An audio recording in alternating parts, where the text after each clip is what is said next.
Welcome to the stream. Kuching kinda looks like a cat.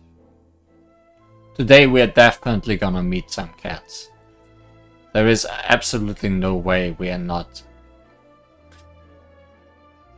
Also, no, I did not show up. That's the weird part about all these birthday messages. They all ask me to come by and do things, but there's no way to actually participate in their birthdays. It's kinda weird. Also, I'm a little bit late on this birthday, so maybe better luck next time, Kuching.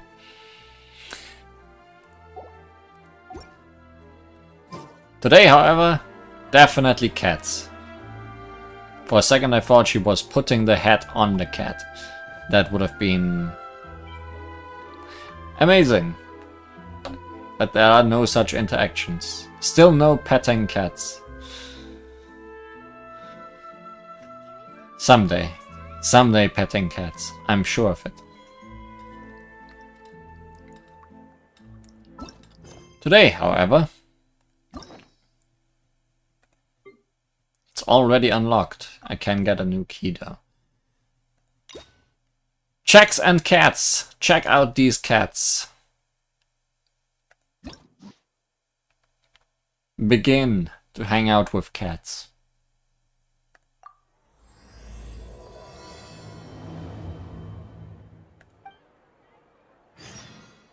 A decision must be made. Go to the area near Hotel de Boer.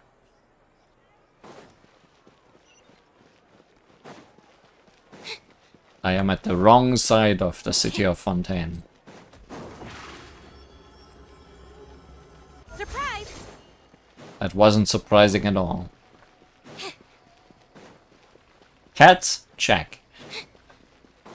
Certainly nothing can go wrong after we have checked off that box.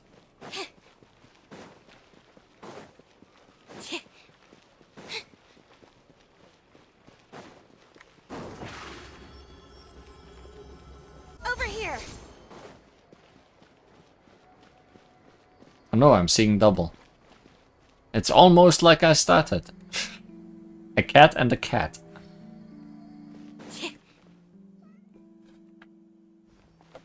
Suddenly it's daytime. Is that Lynette? With a little kitty. It's not so little. Also it has a bow.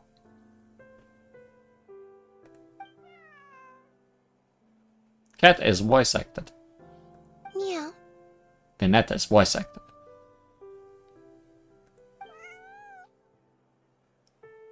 Approach stealthily to this very important conversation.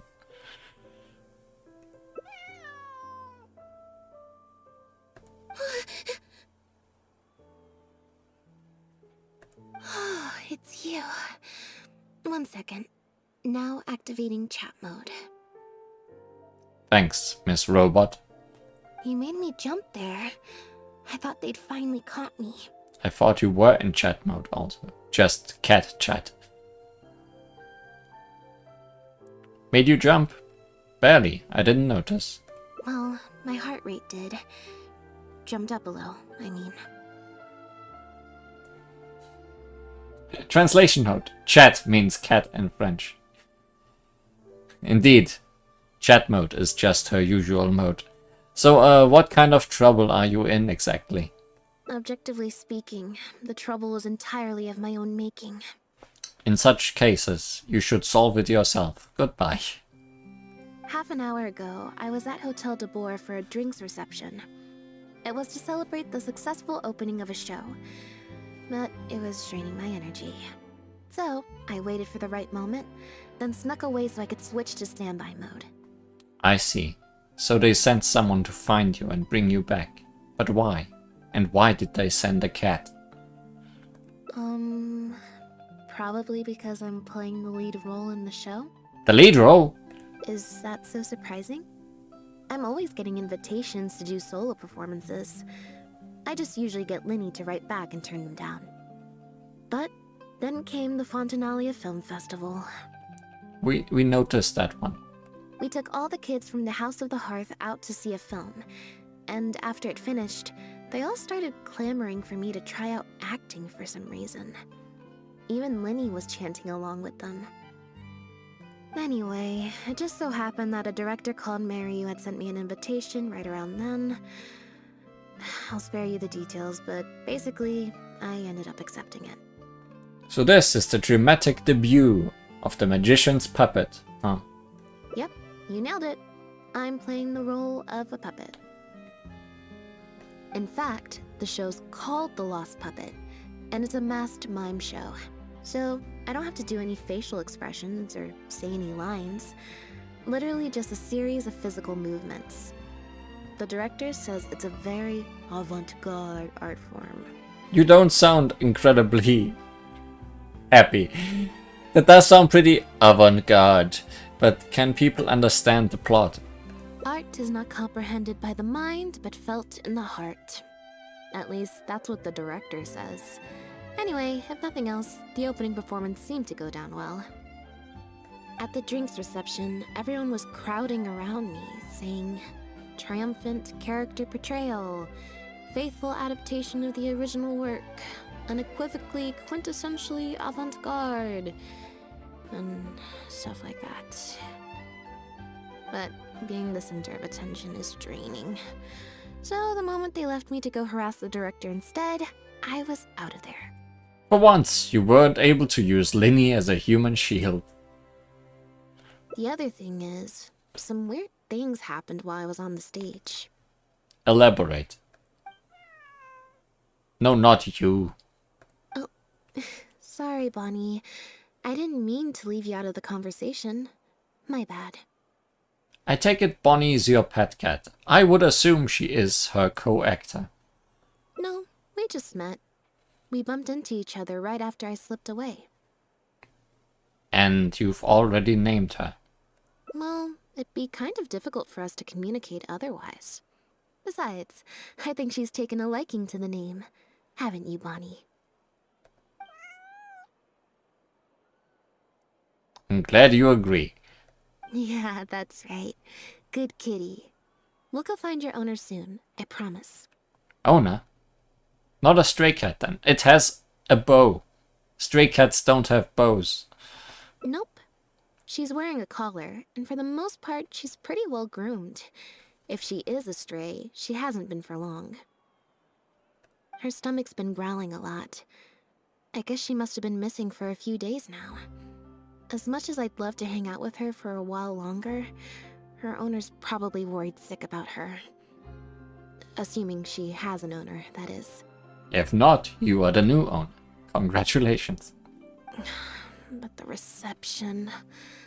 I should probably show my face there again at some point, even if it's just to make excuses and leave again. Decision time. Let me go into decisions mode. This is my role.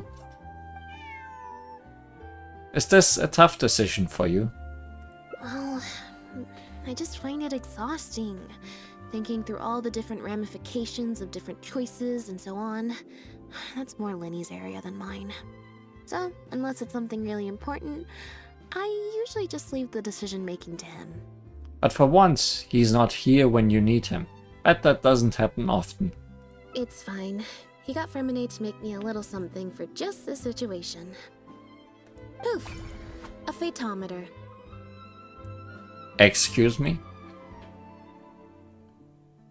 Lynette, I can just do the choices for you. You don't need a phaetometer. It looks pretty over the top, I know. But it's essentially just a box of cards. He kept the design simple, so it'd be harder to break. The way it works is, I pick a card at random, then look at the number on the card. And how does that help you make a decision?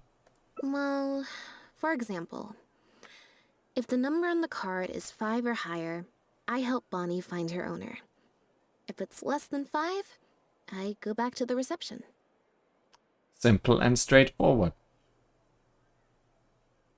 I just have to believe in the bond between me and my cards, and my fate will reveal itself to me in numerical form. At least, that's what Linny said. Anyway, I guess I'll give you a demonstration. So, believe in the heart of the cards, is what you are saying. Do you want to go play cards instead? You do, I know.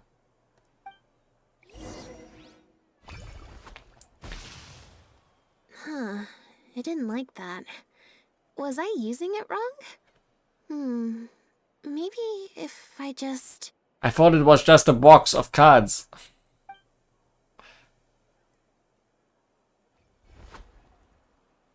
Clearly, there's some design flaws to iron out. I'll have to let Fremine know. I feel like maybe this wasn't a design issue. Let's see, which card did I get? 4. Less than 5, so that means no helping Bonnie. I wonder if this is actually random.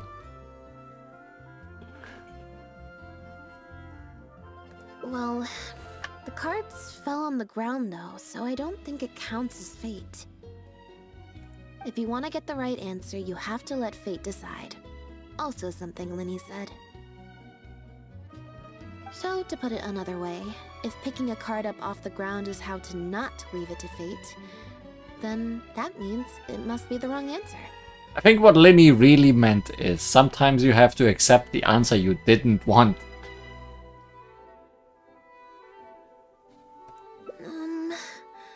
Or... why don't you pick a card? Since I ran into you here, that means... our fates are, like, interfering with each other. You should leave the razzle-dazzling to Linny. Thank you. This one is final, I promise. I said both things. I guess I'll pick a card for you. Here, take the phaetometer. If it's 5 or above, that means fate successfully changed. Anything lower than 5 is a fail. Also, if you have your own thoughts about what I should do, feel free to share it. Now that I've got a good problem solver here to help, I don't need to run every little thing by fate.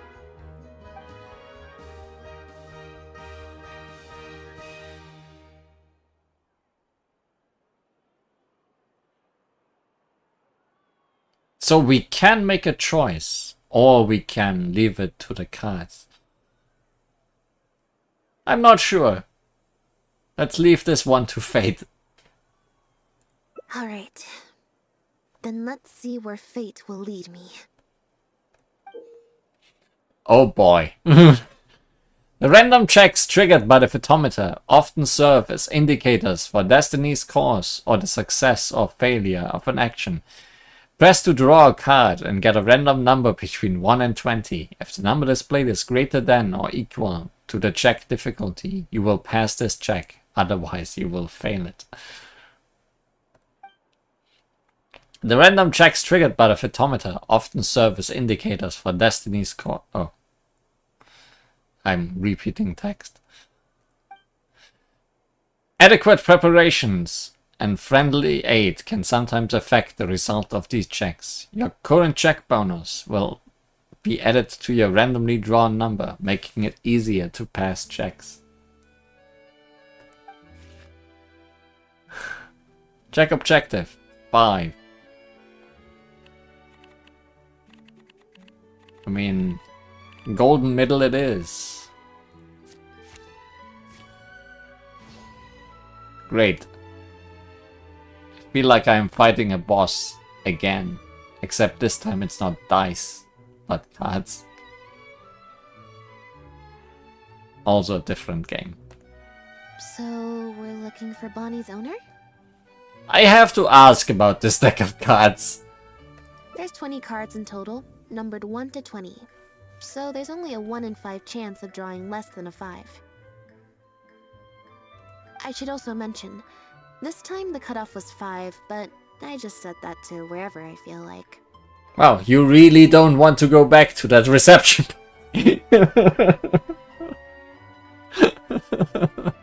I guess that is what we get from that, yes. To put it in perspective, I said I'd only do the show if I drew a 1. Fate can be pretty sneaky sometimes. So, how do you plan to find Bonnie's owner?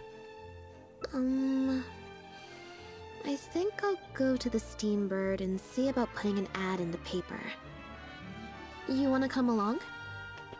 I think Bonnie wants you to come with. Maybe let fate decide. Sure, if it means I get to hang out with you for a bit longer, and also Bonnie.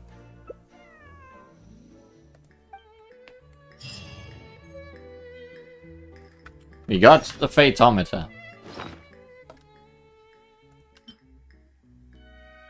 A deceptively grandiose looking card box that is actually quite simple. The number drawn seems to indicate a certain direction of fate, or perhaps the success or failure of a certain choice. As long as you believe in your bond with the cards, the number shown will show your fate. Since Lynette said that, let's just tentatively take his words with a shaker of salt.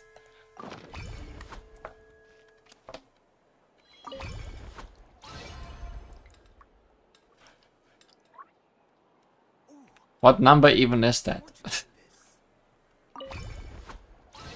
That's a 12. I guess we can actually play games with that.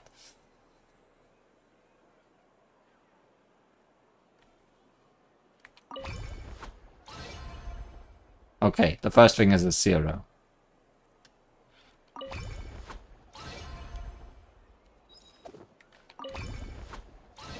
CB, no.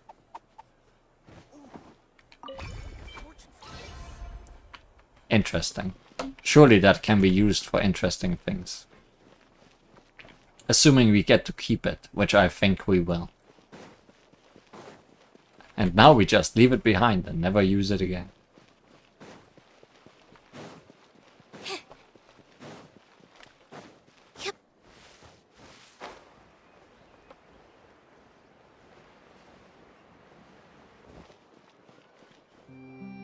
Too bad it doesn't give us a random number between 1 and 100.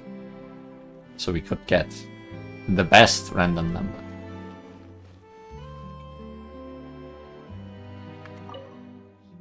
Every stupendous day starts with a Steambird.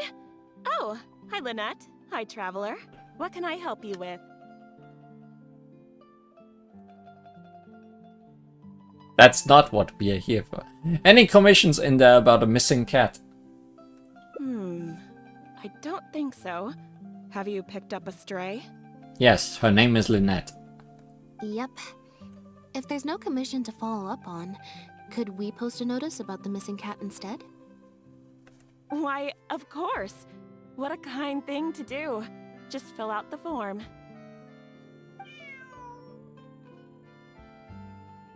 Bonnie, can you write? Well, we've registered you as missing. You can stay at my place until your owner finds you. Roll credits. End of route. Also, I just wanted to say thanks for keeping us company for so long. Well, I should probably head back to the drinks reception. Hopefully most of the people have left by now. If you've got some time, you should stop by my place tomorrow to see Bonnie. There's a nice cup of tea in it for you. Looking forward to it. Alright, see you then.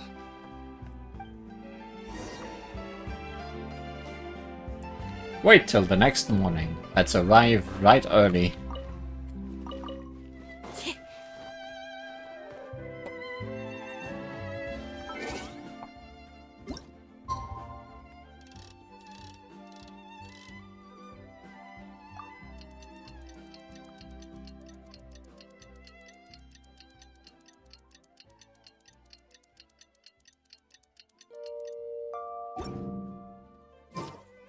Entering standby mode. Detectives. Hope nobody Meet disturbs Lynette. me.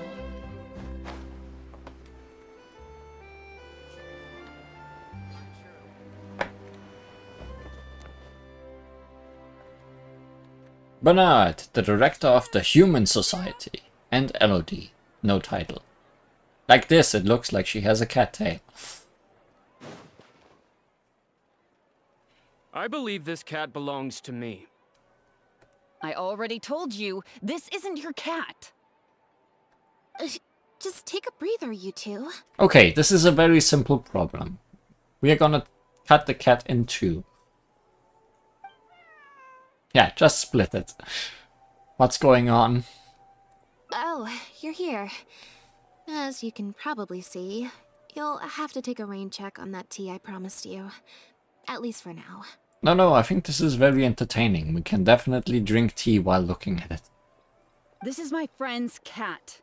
He's preoccupied with some important business, so I came to retrieve her in his stead. No, it's far more likely this cat escaped from the Humane Society. Escaped, you say. Passive checks are a special type of checks that need to be actively triggered, but instead will automatically trigger at specific times.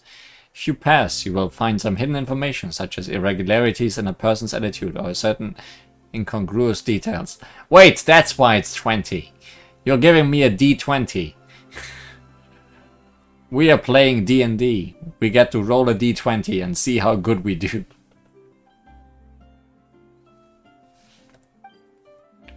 Inside check success! The hesitation in his voice. It seems like he could be hiding something. His gaze keeps drifting off to the side. It's like he's trying not to draw attention to himself. I really hoped I would have to draw the card. How about we let Bonnie decide? Bonnie? That's the name I've given her in the meantime. Animal handling. Let's see who Bonnie decides to approach. They are not very subtle about the D&D checks. Now you make me roll. That's high roll. High enough.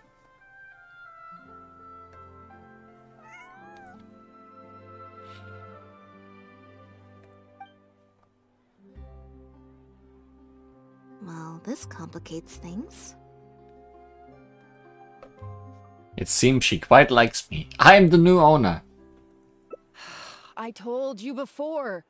This is my friend's cat. It's normal for her not to trust me. Listen, I'm the director of the Humane Society, okay? We've got so many strays, dogs, cats, you name it. I'm not even the one feeding them most of the time. You can hardly expect the cat to recognize me. Then how are you so sure she belongs to you? She just looked somewhat familiar, so I came to check, just in case. You are not very convincing. If she turns out to be one of ours, I'll take her back. Simple as that. Even if that's not the case, the Humane Society could still take her in. If no one else comes to claim her, that is. But there is someone else that is here to claim her. What is the Humane Society? We're an organization that specializes in rescuing and sheltering stray animals. We've been in business for several decades now. I'm Bernard, the current director. The Humane Society. Huh. The name sounds familiar. I remember hearing good things. You're the one in the Quartier Lyonnais? Yes, that's the one. Anyway, if it's not too much trouble, could I possibly take a closer look at the cat? If it turns out I really am mistaken, I suppose that means the cat belongs to this lady here. She would be the only remaining option after all. It belongs to my friend. With us here to keep watch, it should be fine. Go on, Bonnie. Bonnie does not agree.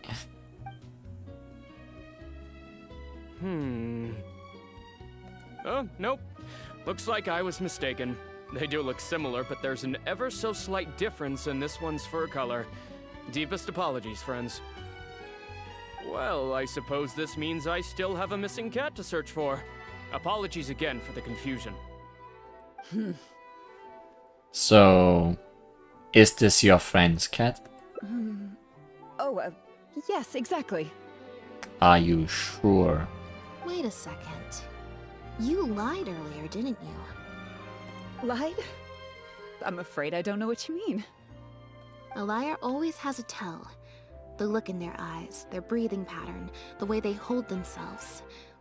The things that can give you away are often more numerous than you would think. What are you talking about? The way I see it, you're conflating baseless conjecture with fact. Normally, when someone is called out, their breathing speeds up as they begin to panic. But your breathing pattern hasn't changed one bit. In fact, it's been strangely calm and measured this entire time. It stands to reason, then, that your agitated behavior earlier was all an act. If you're a bad guy, I'm sure you'll take off running the first chance you get. If you're a good guy, the most likely explanation is that you're a member of the Guards, or some similar organization. And you're basing this off of? Intuition. Nothing more. Intuition. Well, I have to hand it to you, Lynette. You're right. I'm a member of the Guards. The name's Elodie. I'm currently investigating a cross-border smuggling case. This cat here... Bonnie was her name? Well, her owner is one of the prime suspects of our investigation. Gasp! A couple of days ago, our suspect got wind that we were on his tail and fled. That's most likely how he got separated from the cat. I just so happened to stumble upon your notice in the Steambird, so I decided to see if he'd come back for her. But it looks like I overestimated him. If I were on the run, I don't think I'd come back either. The impact of this case has been huge. The Marechaussee Phantom, the Guards, and the Special Patrol have all launched investigations. If there was even the slightest chance that he would show himself, I had to follow up on the lead. So what's being smuggled? A cat. A new kind of illegal drug. Imitation synth. Maybe he is the cat. We confiscated all the synth on the market, but addiction isn't something that goes away overnight. Even without substances on the market, people are still looking for a way to get their next fix. And criminals are all too eager to capitalize on that addiction. That was the impetus for imitation synth. Needless to say, a small-scale market opened up very quickly. Oh wait, imitation synth is not something that makes you an imitation. It's an imitation of synth. After the original synth debacle, we put several measures into place to prevent similar incidents from occurring. The perpetrators got smart, though, and shifted their sales overseas before those measures could kick in. That's when the imitation synth smuggling began. We only recently got word of the presence of imitation synth overseas. We managed to track down evidence of some early transactions. What we were able to find out, however, hasn't proven that useful given the amount of time that has passed. The Marechaussee Phantom launched an investigation to track down every person in Fontaine capable of producing a drug like that. That's how we learned about Bonnie's owner. Who is he exactly? He's a researcher at the Fontaine Research Institute. His name is Pierre. Pierre Lafayette, to be exact. Lafayette. Inside check. Lynette's expression seems a bit unnatural. A slight look of dread just crossed Lynette's face. Strange, she usually schools her expressions with mechanical precision. The Marechaussee Phantom found him in Poisson. In addition to the cat, he also had a pendant with him.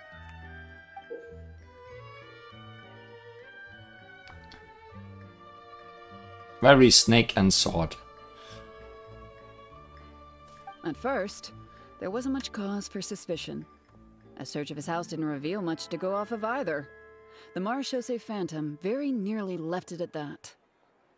It was only later that we realized the coat of arms on his pendant belonged to none other than the Lefebvre family, one of the most infamous aristocratic families in Fontaine.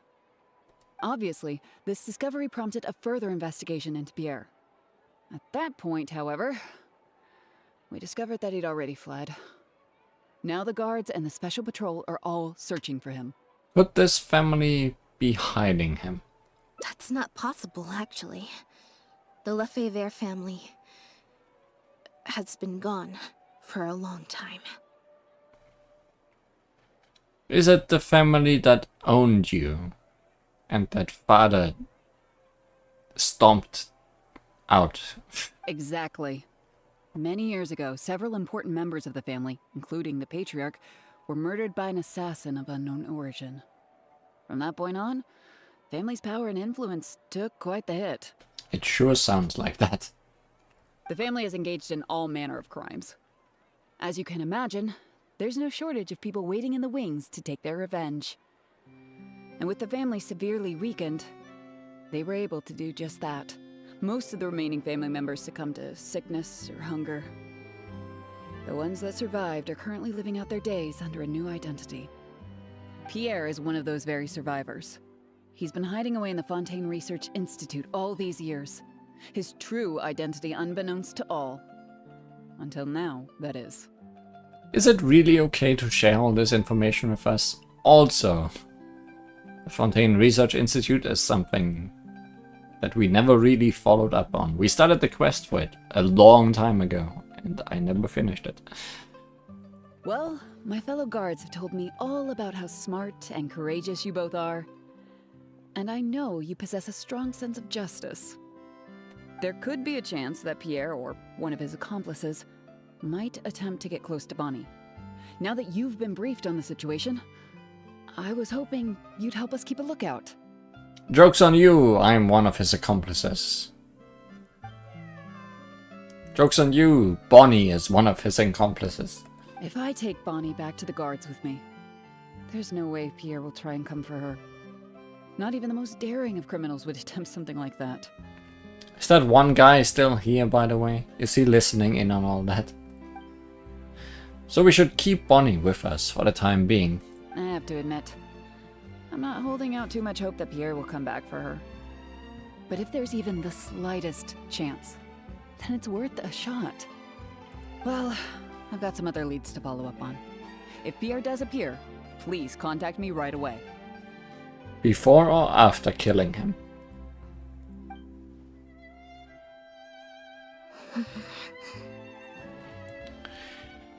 You don't look so good. It's nothing. I'm fine.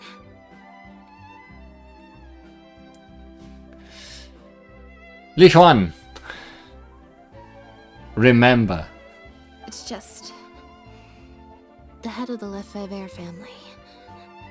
He was the eminent person who kidnapped me all those years ago. Thanks, Lynette, for the reminder. It was at a dinner party. Someone tricked me into boarding the Lefebvre family carriage. Whoever it was, they took me back to their home. But before anything worse could happen, Father intervened. So that's what happened. Then the assassin Elodie mentioned. Yep. Father was the one who orchestrated the fall of the Lefebvre family. That's what led Lenny and I to join the House of the Hearth. After all these years, I never thought I'd hear the Lefebvre name again. Are you okay? Don't worry about me. I wasn't feeling sorry for myself. I was just thinking about Lenny. He's been acting strange recently. He avoids me for days on end, consumes himself with some secret investigation, and then out of the blue pushes me to do that acting job. So he's trying to find out things by himself, huh? Thinking about it now, It's almost like the one I drew from that deck of cards was part of his plan all along. He must have asked Fremine to help him out. In any case, I know he's hiding something from me. He's really pulled out all the stops this time. You think he knows about Pierre? It's very possible. I'm sure he tried to send me away because he was afraid it would bring up some painful memories for me. It wasn't necessary, though. Even after all these years, he's still as overprotective as ever. You'll have to help me teach him a lesson if we run into him along the way. Along the way? Are we going somewhere? Yep. I want to head to the Fontaine Research Institute to learn more information about Pierre. Just let me activate search mode and then we'll head out. Who knows? Maybe we'll run into Linny along the way. Are you trying to help out Linny with this investigation? Or are you trying to prove yourself? A little bit of both, perhaps. For the most part, though, I just have the sense that something's not right. Something isn't adding up about Pierre's story. I'm just not sure what. Sometimes you've just got to take the bullhorns, right?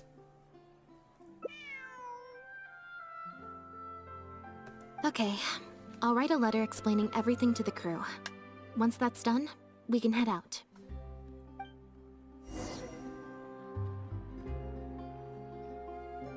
Go to the new Fontaine Research Institute. I don't need to worry about running into the quest, because that one is somewhere around here at the moment.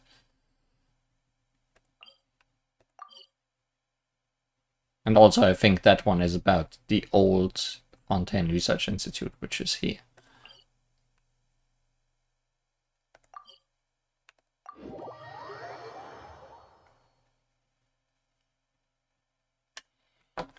So, also never were here at the new Fontaine Research Institute on stream, I think.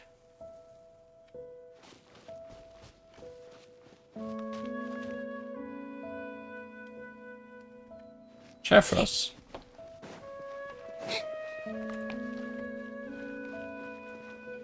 It's a very open-air institute. But it seems the people enjoy it here, this way.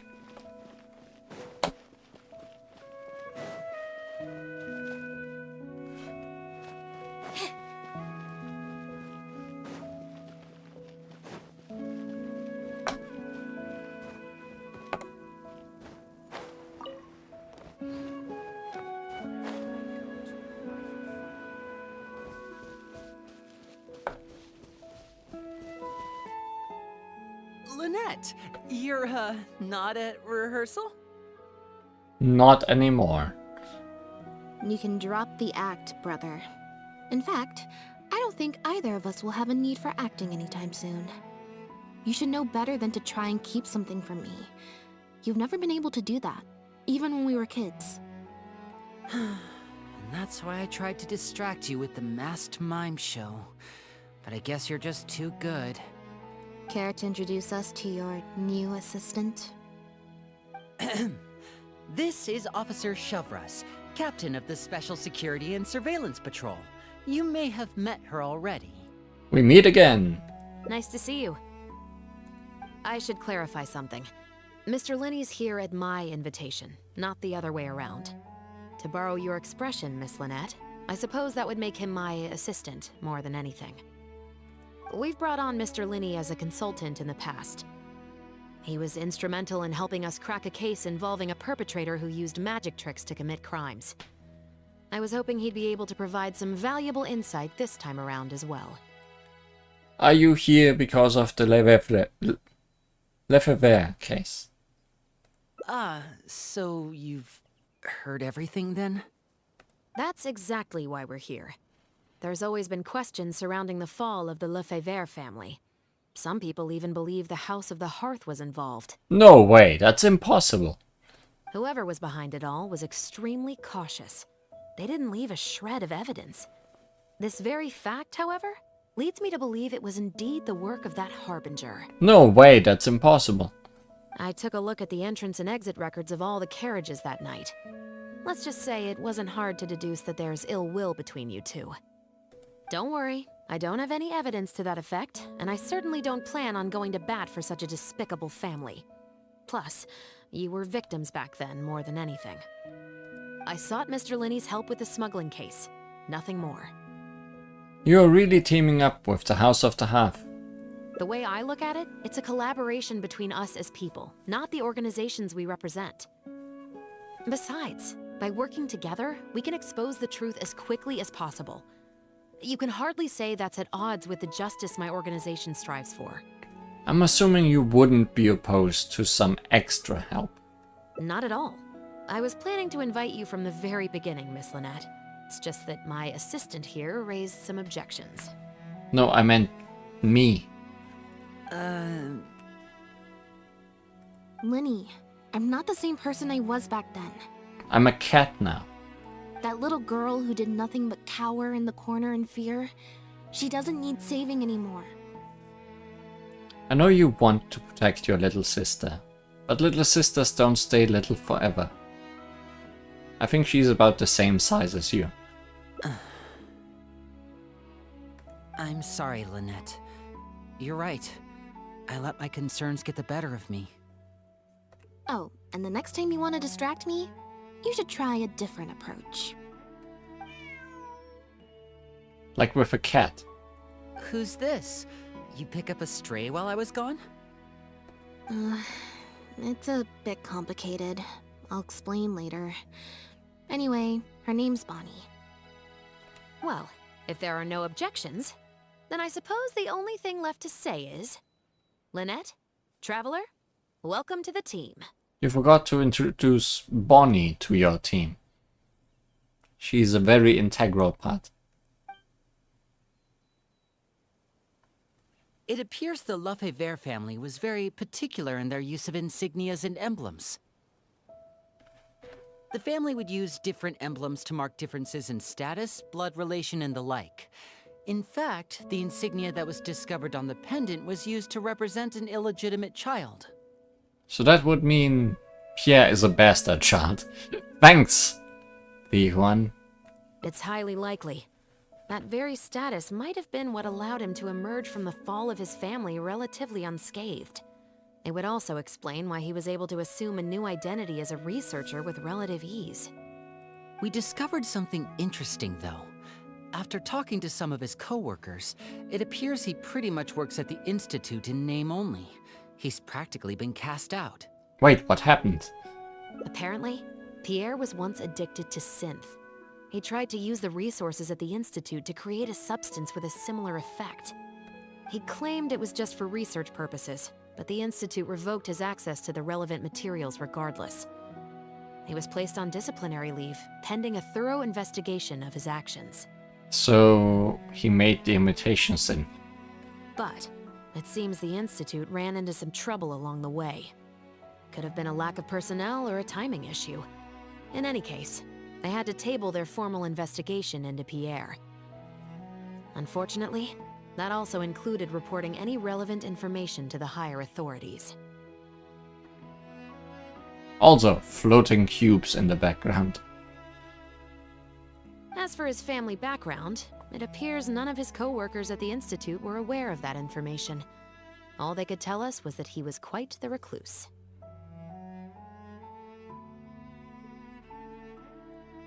Maybe we'll have to take our investigation elsewhere then. Did you find anything useful at his residence? Other than the pendant, we didn't find anything else of note at his residence in Poisson. Based on the samples of imitation synth we've been able to analyze, it appears the substance leaves behind strong traces wherever it's produced or stored. Those traces might not be obvious to the casual observer, but they're not something our guard poodles would miss. Pierre's home, though, came up completely clean. Who decided to make poodles your main dog of choice? We didn't find any records indicating possible involvement in overseas transactions either. So, the Marechaussee Phantom didn't view him as a major suspect at first. Maybe he had a separate, dedicated area where he made the imitation synth. Well, his neighbors did say he was often gone for long stretches of time. You would think with him out and about so much, people would have spotted him around Poisson, but residents said they barely ever saw him in town. If his reclusive nature was just a matter of keeping a low profile, I guess it would make sense for him to have a secret base to carry out his business. After he disappeared, the guards conducted a thorough search of Poisson, but they didn't come across any suspicious locations. Poisson. What is it, Lynette? You know Hotel de Boer, where I first found Bonnie? To get there from Poisson, you have to cross a stretch of ocean. It's not somewhere a cat could just wander off on its own.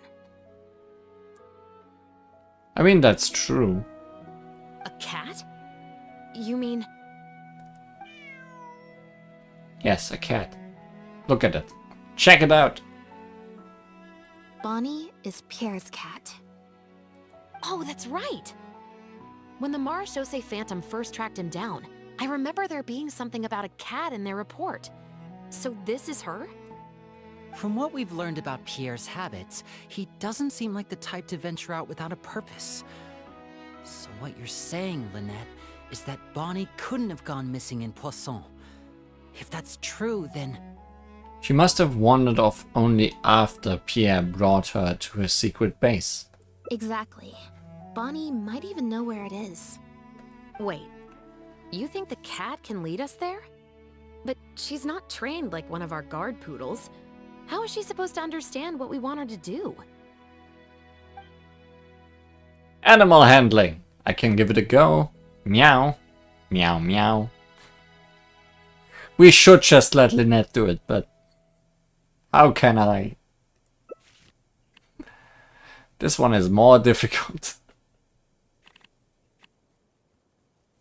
1, 2, 3, 4, 5, 6, 7. Oh, 7 is actually the... Really? 8, 9, 10, 11, 12. Wait, you're only giving me 12 cards. So it's not actually 20 each time. Or it's never 20. That's bad.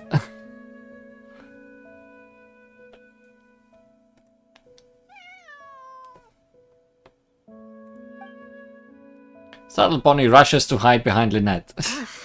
Guess she's a little skittish around strangers. I'll leave it to you then. Meow. Meow meow. Meow.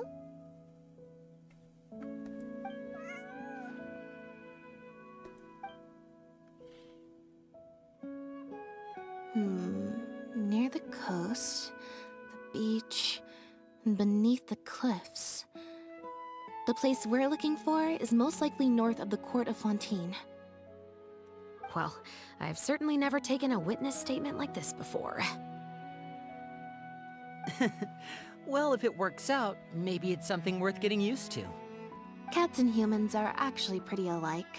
When it comes to communication, most of what we want to convey can be accomplished through body language alone. But humans tend to rely too much on speech to ever take advantage of that fact. Of course, body language has its limitations. You're not going to be able to get across anything too complicated. The important thing is that we now have a lead. Let's try and find a place that matches the clues Bonnie gave us.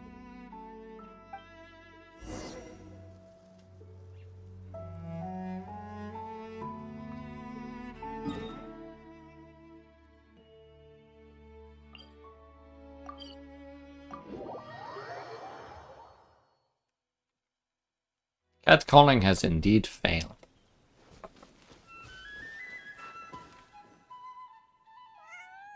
Unless it's done by a cat. Seems like Bonnie is trying to take us somewhere.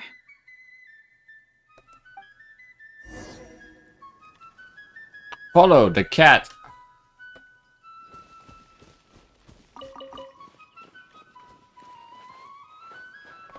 Can I please pet the cat?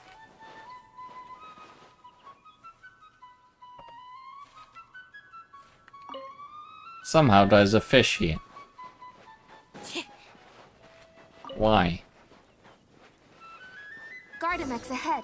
Look out!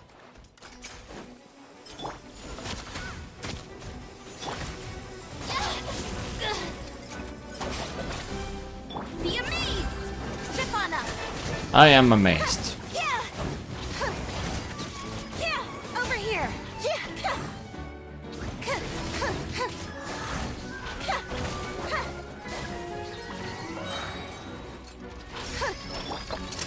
A round of applause!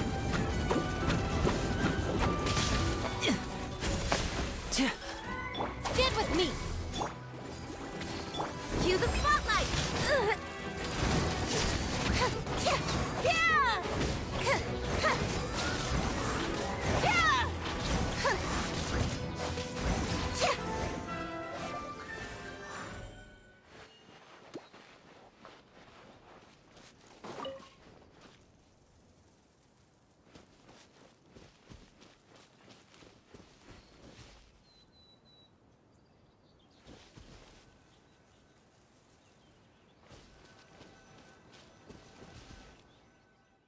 Wow, Lynette, you found this place so easily.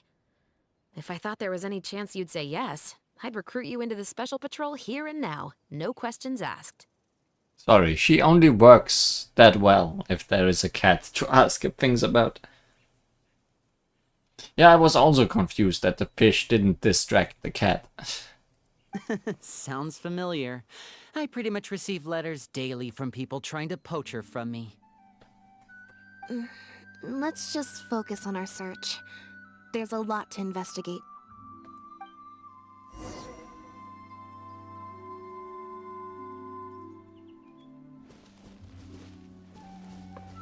At least 3 things to investigate.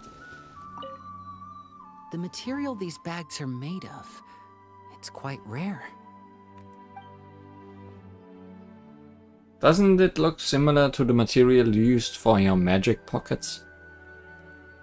It's the very same, actually. Romaritime flower fiber.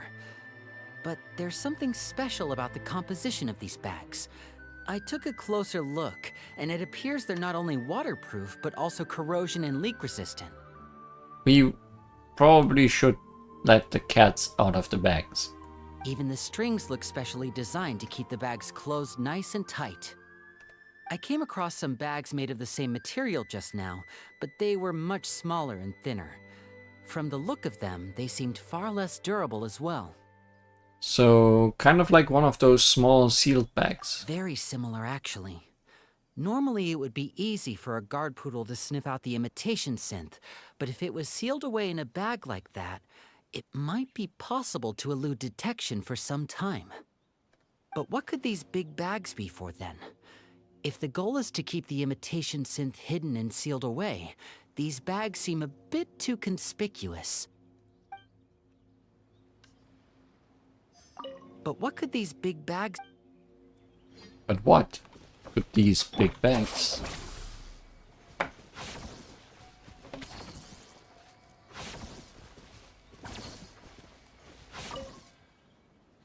Aha!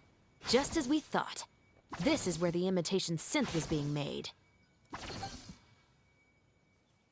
These bottles and jars, they're all imitation synth.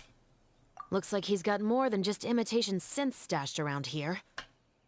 In addition to the raw materials needed to synthesize the substance itself, there's a large quantity of cleaning agents and a few drugs I haven't been able to identify.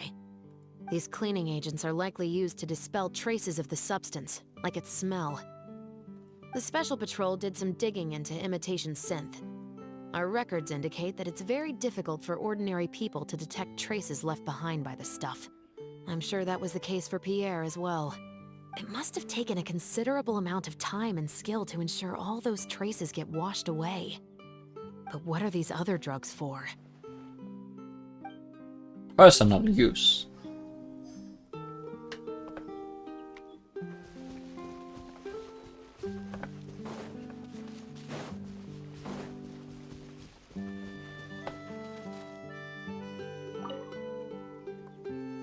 When the Marechaussee Phantom searched Pierre's house, there was no sign of these barrels, right? He must have moved them, but carrying them all the way out here would attract way too much attention. You're right. That doesn't seem like his way of doing things. How did he get them here then? Examine barrel. The barrel shows signs of water damage. Dried up water stains can be seen around the circumferences of the barrel. One barrel is also half in the ground.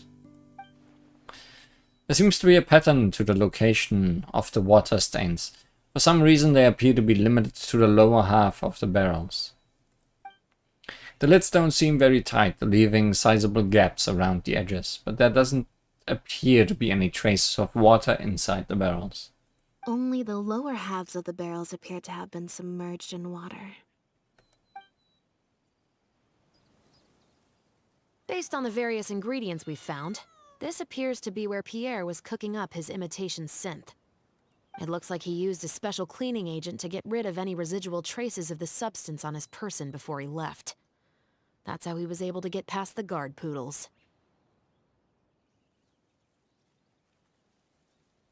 That's why the Marshal Phantom didn't find anything suspicious in his home. So then he transferred the imitation synth into small sealed bags and took it somewhere else for the drop-off. No. I don't believe our suspect is the kind of person who'd go around carrying incriminating evidence with him. That would potentially create too many eyewitnesses. The cleaning agent and the sealed bags might get past the guard poodles, but if a member of the public or even a guard on patrol happened to see him during the drop-off, a quick search would reveal everything. That's still a very risky operation. What about if the drop-off happened at sea? There'd be no one around to see him. The barrels we found were wet around the base, but the top half was dry. As if they'd been standing upright in the water. Illustrated as such. If you put a barrel in the water, it will normally float on its side. Unless it's heavily loaded, in which case it'll sink. So he must have used something to tightly seal big bags full of air, turning them into airtight flotation devices. Yes. With flotation rings around the body of the barrels, they'd stay upright in the water. And then he could afford to load them more fully. Illustrated as such. You think he used floating barrels? I suppose if he acted at night, when there are very few other boats around and visibility is low, it's a valid theory. We can't rule it out. But then, wouldn't the barrels be carried off by the waves or the currents? How would the person doing the pickup know where to look? Barrels that could float away and get lost at sea. Sounds difficult to keep in one place, kind of like certain pets. Traveler, can you come take a dip in the sea with me? I have a feeling that somewhere down there, we might find some rope. If a rope can be used to keep a pet from running away, then why not a barrel? Yeah, a pet barrel. Our bond is strong! I can't believe how much progress we're making with this investigation. Without your help, getting this far would have taken me an awful lot of time. And man.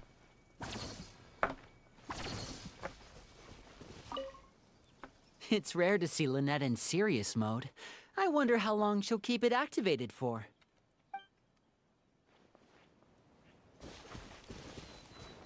Can't talk to cat. Disappointing.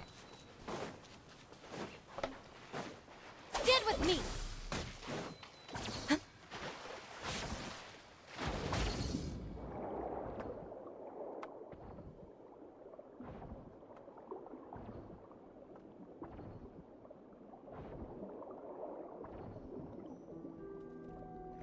The wreckage of a small boat? This isn't the place.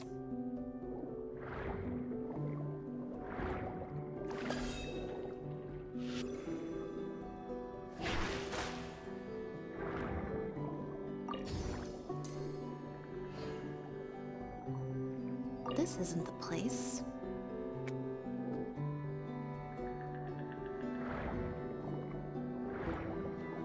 What's the place then?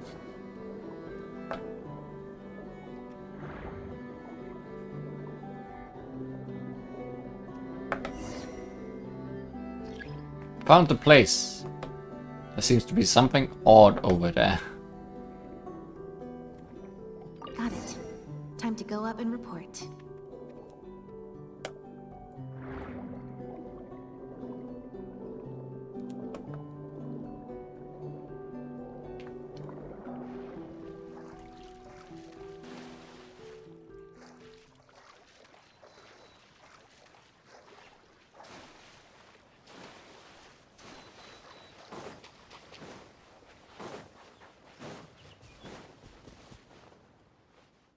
As expected, we found a few pieces of rope and some anchoring stones underwater.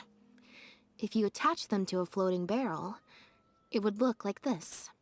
More illustrations. With this anchoring system, it would be possible to use floating barrels for the drop-off. You would just need to drop them in the water at the agreed-upon location. We also came across the wreckage of a small boat. It must have been left out on the water and capsized due to the force of the wind and waves. Its small size, however, would have made it perfect for staying undetected. Let's talk this through. Based on the evidence we've collected, it seems like Pierre would row a small boat out to the agreed-upon transfer point, drop off the barrels, leave, and then row back and retrieve them after the transfer was complete. Why use such a convoluted drop-off method then? Wouldn't it be easier for both parties to meet up at the transfer point on their respective vessels and exchange the goods right then and there? It could be that he was trying to avoid meeting up with his associate face to face. As one of the sole survivors of the Lefebvre family, maybe he was just used to that sort of elusive lifestyle. It seems like Pierre deliberately chose the floating barrel method so that the goods could be dropped off and picked up at separate times. That way, the two parties wouldn't have to meet each other. Well, if that's the case, they must not have a very close working relationship. Maybe Pierre's just shy. Let's not jump to any conclusions just yet. Assumptions can be detrimental to solving a case. It's possible they were just trying to keep a low profile. Two boats sailing to the same location at once could be too conspicuous. The most important thing is that we can now confirm Pierre wasn't acting alone. The floating barrel drop-off system is proof enough of that. Yeah, he was working with a cat. Let's say for now that he was only in charge of producing the imitation synth. That would mean there has to be at least one other person involved in the operation, likely in charge of transporting the goods across the border. That explains why we couldn't find evidence linking him to any overseas operations. Since we've determined that the goods were transported by boat, maybe we can track down some travel logs or something. We can certainly check the various ports for that information. It's possible, however, that Pierre's associate also used a small boat for the transport, and docked along the shore rather than at a large port. If that's the case, it's unlikely there would be any record left behind. Have you looked into the ports already? Absolutely. Before Pierre disappeared, we made sure to investigate all sorts of outward-bound vessels. We also had port authorities keep a lookout for anything suspicious. Unfortunately, we were never able to find out how they managed to get the imitation synth across the border. A small boat and a few barrels isn't going to get you very far. You're right. Whatever vessel was used for the pickup, the person responsible for smuggling the substance out of Fontaine would have had to use a larger vessel for the actual transport. That's the only way they would be able to smuggle on a large enough scale to make a profit. They must have found a way to disguise the imitation synth to clear port inspections. Well, even if we can't find any travel logs, we can still search for other clues. Exactly. We can't let any opportunities slip through the cracks. Although, given the amount of ports that could be involved, we should probably split up. I'll run home and ask some of my brothers and sisters to try and dig up some information. I should also head back and update my platoon on our progress. I'll grab some reinforcements while I'm at it. Lynette, Traveler, why don't you head to Lumiduce Harbor and see what you can find out? All right. Come on, Bonnie. You too. Never forget about Bonnie.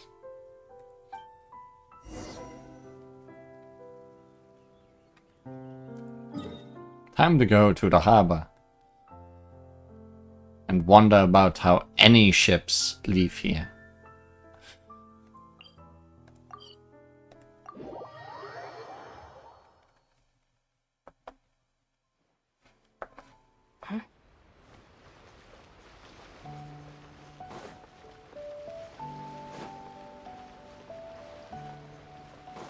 Like, ships go in here, right? It's not like you can lower the water in here. Like, from the map, you could think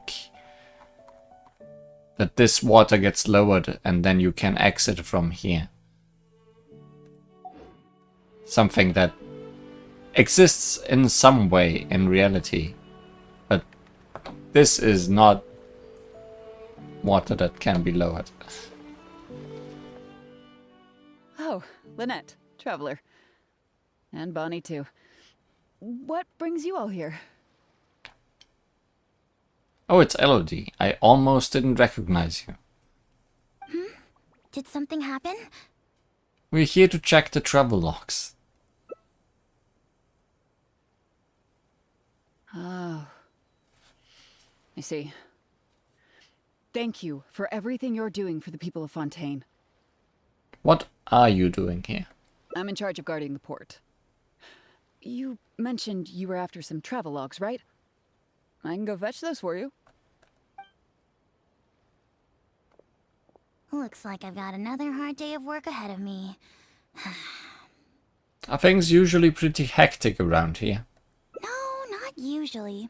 It's this incident that happened recently. Before that, everything was normal. All we had to do was confiscate anything suspicious and we could call it a day. Pretty simple stuff. But things are much more complicated now. We somehow let suspicious cargo pass through the port undetected. Not even our guard poodles were able to sniff it out. Even worse, we still don't know how the perpetrator was able to conceal the goods so well. By suspicious cargo, do you mean imitation synth? Yep. However, prohibited substances are just one example. We confiscate all sorts of contraband during the course of our inspections. Or at least, we're supposed to. So what happens to the goods you confiscate? Oh, we keep them in a storage locker. If they turn out to be something particularly dubious, we'll turn them over to the Maison Orderly. If the goods are only slightly suspicious but could otherwise be harmless, like raw materials that could potentially be used to create contraband, we return them to the ship they were confiscated from, instead of letting them pass through the port. Sorry for the wait. These are the travel logs for all the recent activity at the port. Oh no! More voice-acted animals. Oh, you brought Gerard with you. Actually, he followed me here himself. It's like he smells something on me.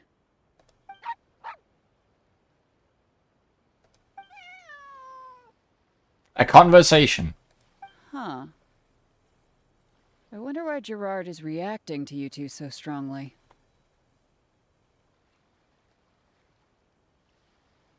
Could be because we just left the place where the imitation synth was made. Huh?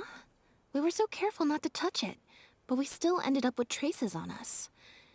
If it leaves a residue so easily, I just don't understand how the culprit was able to disguise the goods at all. Why don't you have a look at the travel logs first? All ships coming in and out of the port are recorded here, except for the ones the port authorities ride to and from work.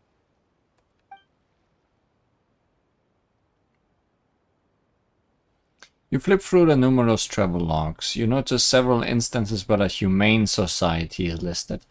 The name really seems to stand out. I see we might not be done with those. The Humane Society. We've encountered that organization before, right?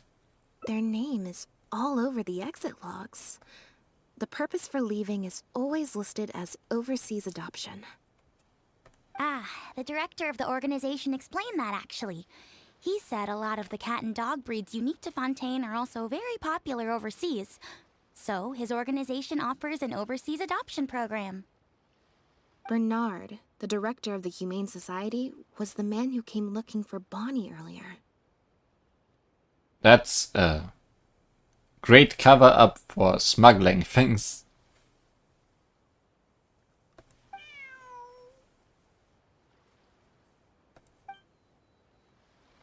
The cat that fled from Pierre looks just like the cat that the Humane Society is looking for.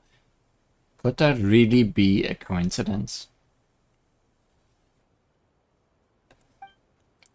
It seemed as if Bernard was also hiding something. He seemed so insistent, but only ran a cursory check before just leaving like that. When he came looking for Bonnie earlier, what if he wasn't actually there to check if Bonnie was his missing cat? Maybe he was there for some other purpose. To check if Bonnie still was carrying some of the stuff? Have you figured it out too, Traveler? The way the criminal disguised the goods? Cat hair. When Bernard asked to take a closer look at Bonnie, he was actually checking whether there was any imitation synth in her stomach. In her... He was using the animals at his shelter to smuggle imitation synth. Wait, what? The sealed bags we found at the secret base. They were specially made to be corrosion resistant. So that they wouldn't be digested. There were gaps around the lids of the barrels, and airbags were used to keep them upright in the water. So that the animals wouldn't be able to breathe. Would be able to breathe. Those drug shovers found at the secret base. She most likely didn't recognize them because they're not used on human beings. It's an anesthetic used on pets. The perpetrator must have given it to the animals. So that they would keep still in the floating barrels. Pierre must have made the animals swallow the sealed bags full of imitation synth at his secret base. Then he stuffed them into floating barrels and left the rest to Bernard. The sealed bags combined with an animal's body odor would certainly be enough to mask the scent of imitation synth. Question, how do they get the bag back out? The natural way or the cut open a cat way? During our inspections, we would have never thought to inspect the bellies of those animals for anything suspicious. Even if we tried to feel around for something, I'm sure it would be difficult to detect. Exactly. I bet Bernard even transported animals with synth in their stomach alongside ones without. That way, it would be even harder to say with certainty that something was amiss. Do you think Bonnie could have imitation synth in her stomach? She's probably in the clear. Otherwise, Bernard would have never left without her. I'm guessing he didn't know whether Pierre had already hidden the next batch of imitation synth before he fled. Just imagine. He sees the notice we put in the Steambird, and it turns out that one of the very cats he gave to Pierre for the smuggling operation is out in the open, roaming the streets of Fontaine. If Pierre had already hidden the next batch of imitation synth, then Bonnie would practically be living proof of their crimes. He would have had no choice but to go after her. So, that's why he came to find you and insisted on taking a closer look at the cat.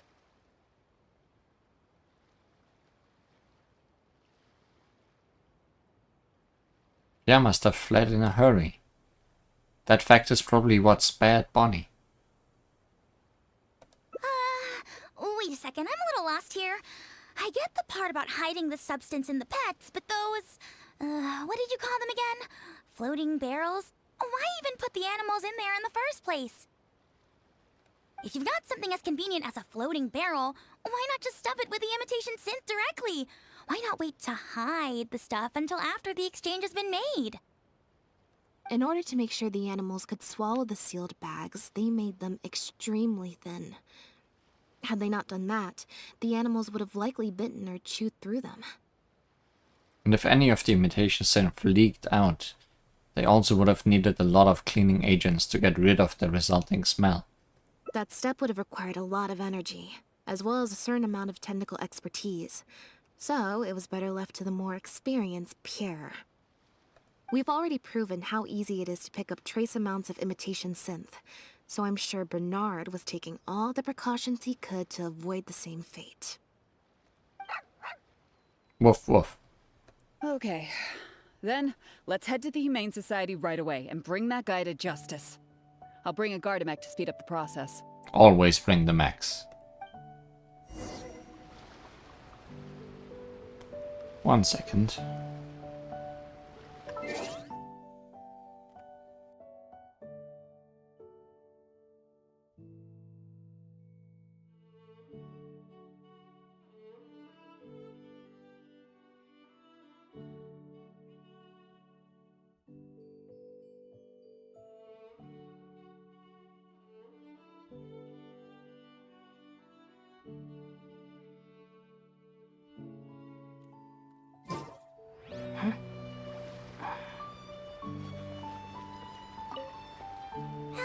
Sorry, but I can't go with you. Surely you'll be able to handle him, what, between Elodie's Gardamek and all three of you?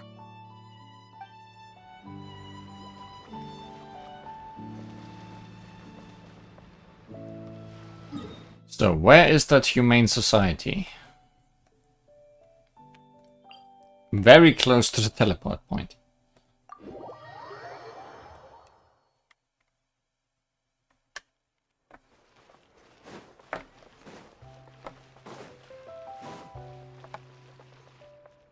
The headquarters of the Humane Society should be somewhere around here.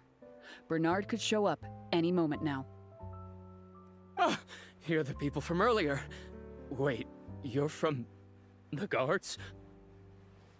And you are a smuggler. After him! We can't let him get away! Well, if you let me move while...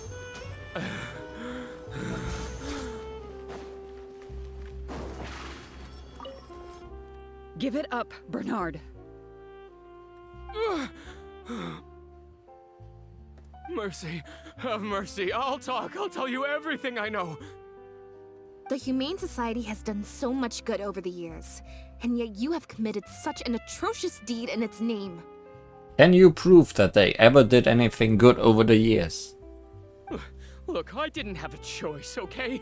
My father cared about those blasted animals so much, he didn't bother to take care of his human wife and son at all. While those animals were showered with love, I lived worse than a dog. No one asked.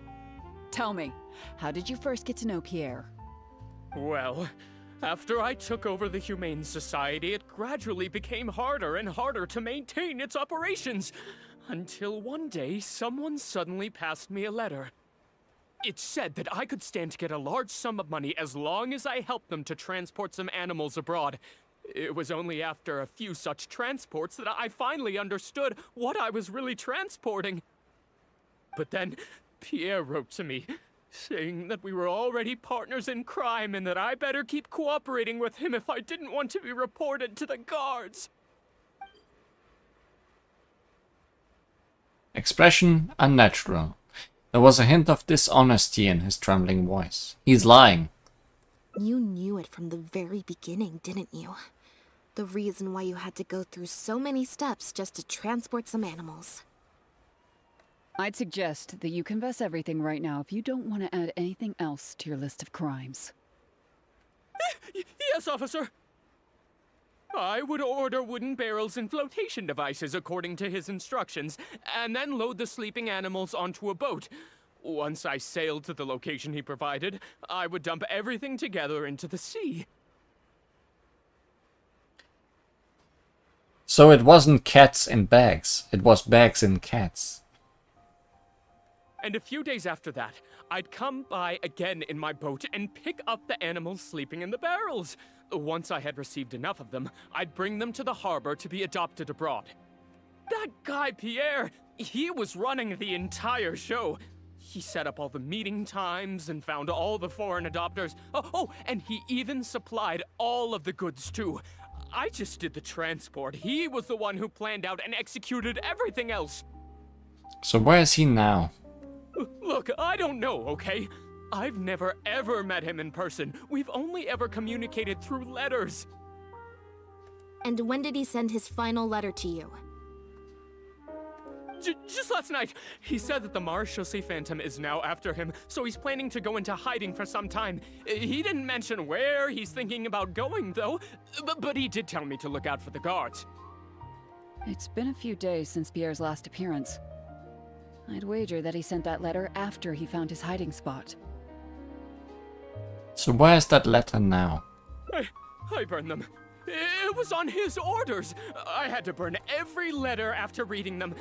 I wasn't even allowed to share them with the rest of the society employees. Sure sounds like you're trying to use the lack of witnesses or evidence to pin the blame on Pierre. No, I swear, this time I'm only telling you the truth. Sure. Well, we can check the truth of your statements at the Opera House. I hope you know what'll be coming for you if I were to find any discrepancy between the evidence and the testimony you just gave. I know, I swear I was just telling the truth. My thanks to you both. Had it not been for you, I really don't know what would have happened to this case. Bonnie helped, too. That's true. It was all thanks to her that Bernard was finally exposed. You did a good job, Kitty.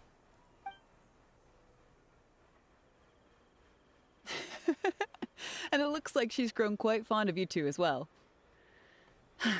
Then I'll leave you be. Just let me know if you find any other new leads. Does Bonnie not like you, Elodie? Because that makes me also not want to like you.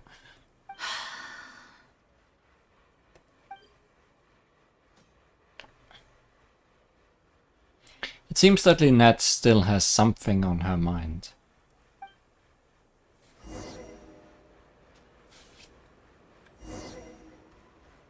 Attempt to close the case.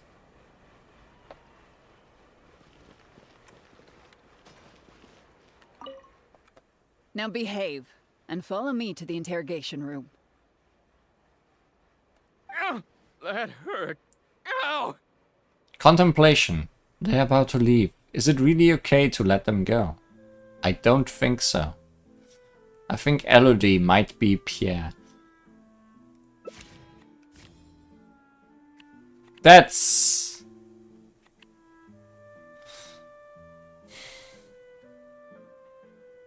impossible.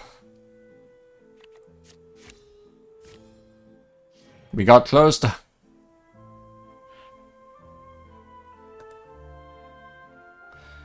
Can leave Bernard's interrogation to the guards. Let's first rescue the animals at the Humane Society. Is everything really over?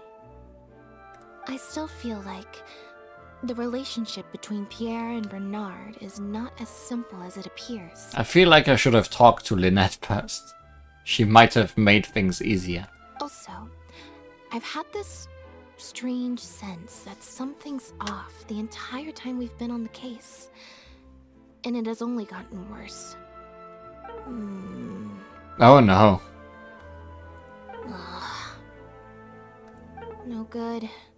I've still got nothing, and I'm nearly out of energy. Literally.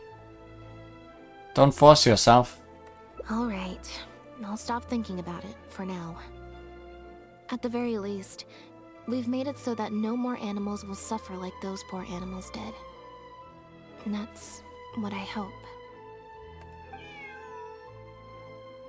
Let's go to the Humane Society and see if there are any animals left that might still need our help. Before my energy for today completely runs out. Yeah, let's get some cat food. That will surely bring her back up.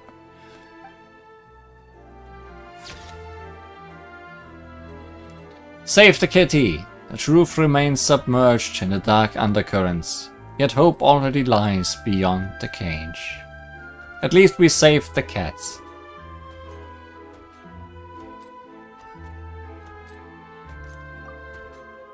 Seems Linny is safe. So. That was one ending we could have gotten very early. And one split here at the end. So that's 3 out of 5.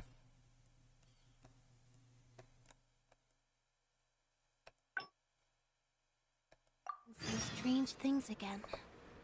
It's really worrying. Let's talk to Lynette first.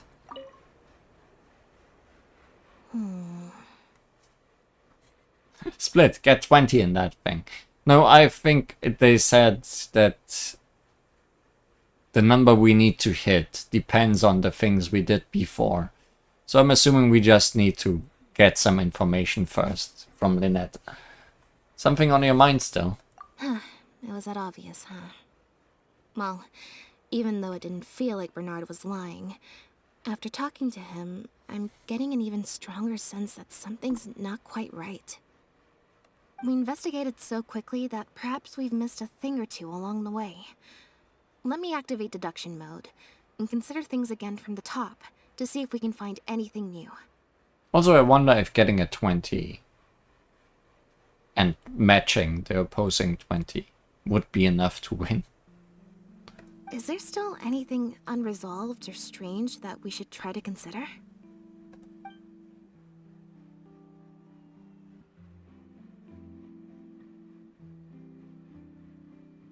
There's an unexplained part in the operations of this trafficking ring. Well, we've discovered that Bernard is responsible for the trafficking, while Pierre deals with supplying the goods. Is there something else in this scheme that we're missing?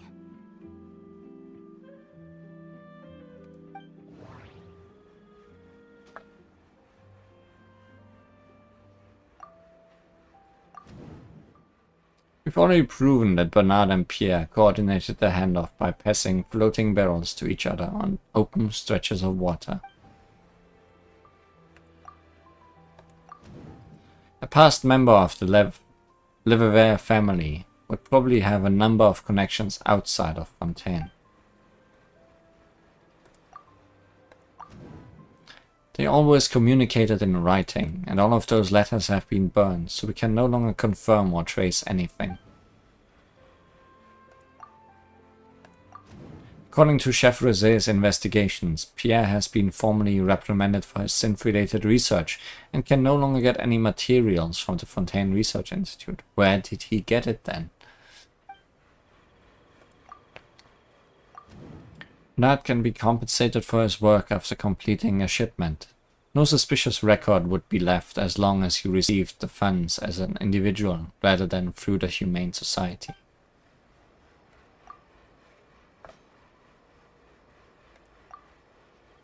Yeah, according to Bernard, Pierre also supplied all of the goods. But if the Marechaussee Phantom's records are correct, Pierre should have lost all access to the materials required to create the imitation synth. And the Institute has also not reported any theft of their stocks.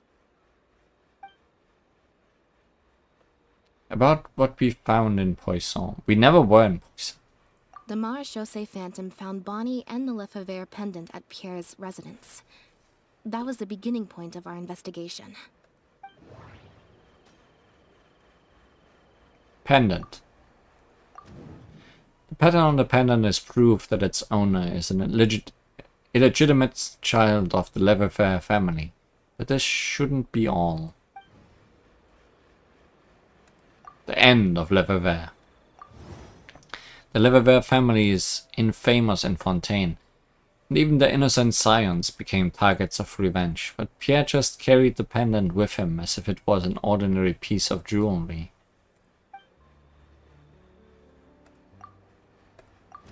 According to Bernard, the trafficked animals were taken directly to Pierre's base, rather than to Poisson. Bonnie has been with Pierre ever since the first meeting between Pierre and the Marechaussee Phantom, and that's why Elodie came looking for her. That shouldn't be all.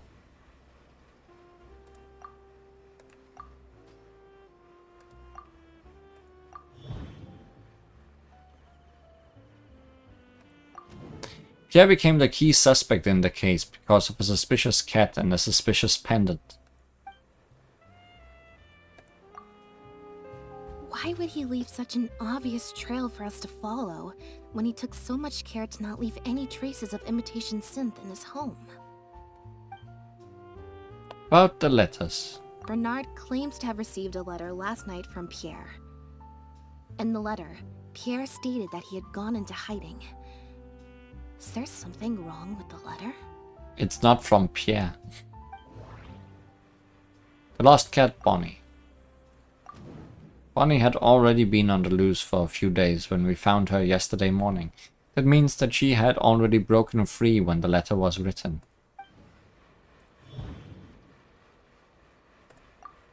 Escape location. The letter didn't mention Pierre's hiding spot, although it makes sense that Pierre wouldn't want anyone to find him.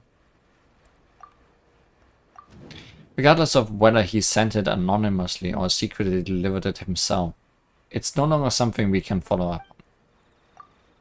Letter's purpose.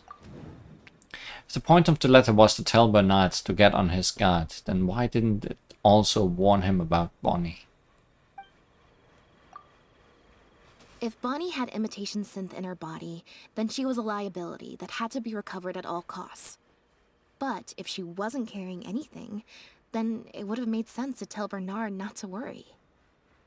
And thinking about it, Bernard only attracted our attention in the first place because he came to look for Bonnie. Could it be that the person who wrote the letter also knew nothing about Bonnie's whereabouts? Or they had a separate goal entirely? The final question is, why did I sense that something wasn't right after hearing Bernard's testimony? Even more so than before. Bernard's statement. Both written letters and handoffs using floating barrels are methods of communication that can be intercepted. Pierre's conflicting behavior. Pierre made such a complicated operations plan, yet also exposed himself so easily to the investigating guards. The accomplice that was never met. Bernard has never met Pierre in person. Does Pierre have multiple personalities?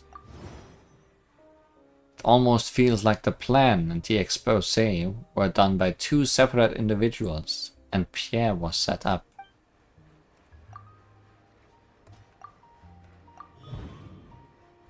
There's still a third person out there. Even Bernard himself never knew that it was Pierre that had been pulling his strings all along. It was someone else. Deductive mode deactivated. I think we may be close to the actual answer.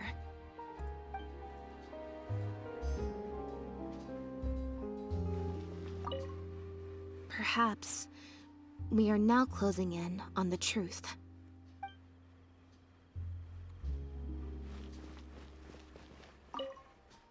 Now behave, and follow me to the interrogation room. Ow! That hurt. Ow!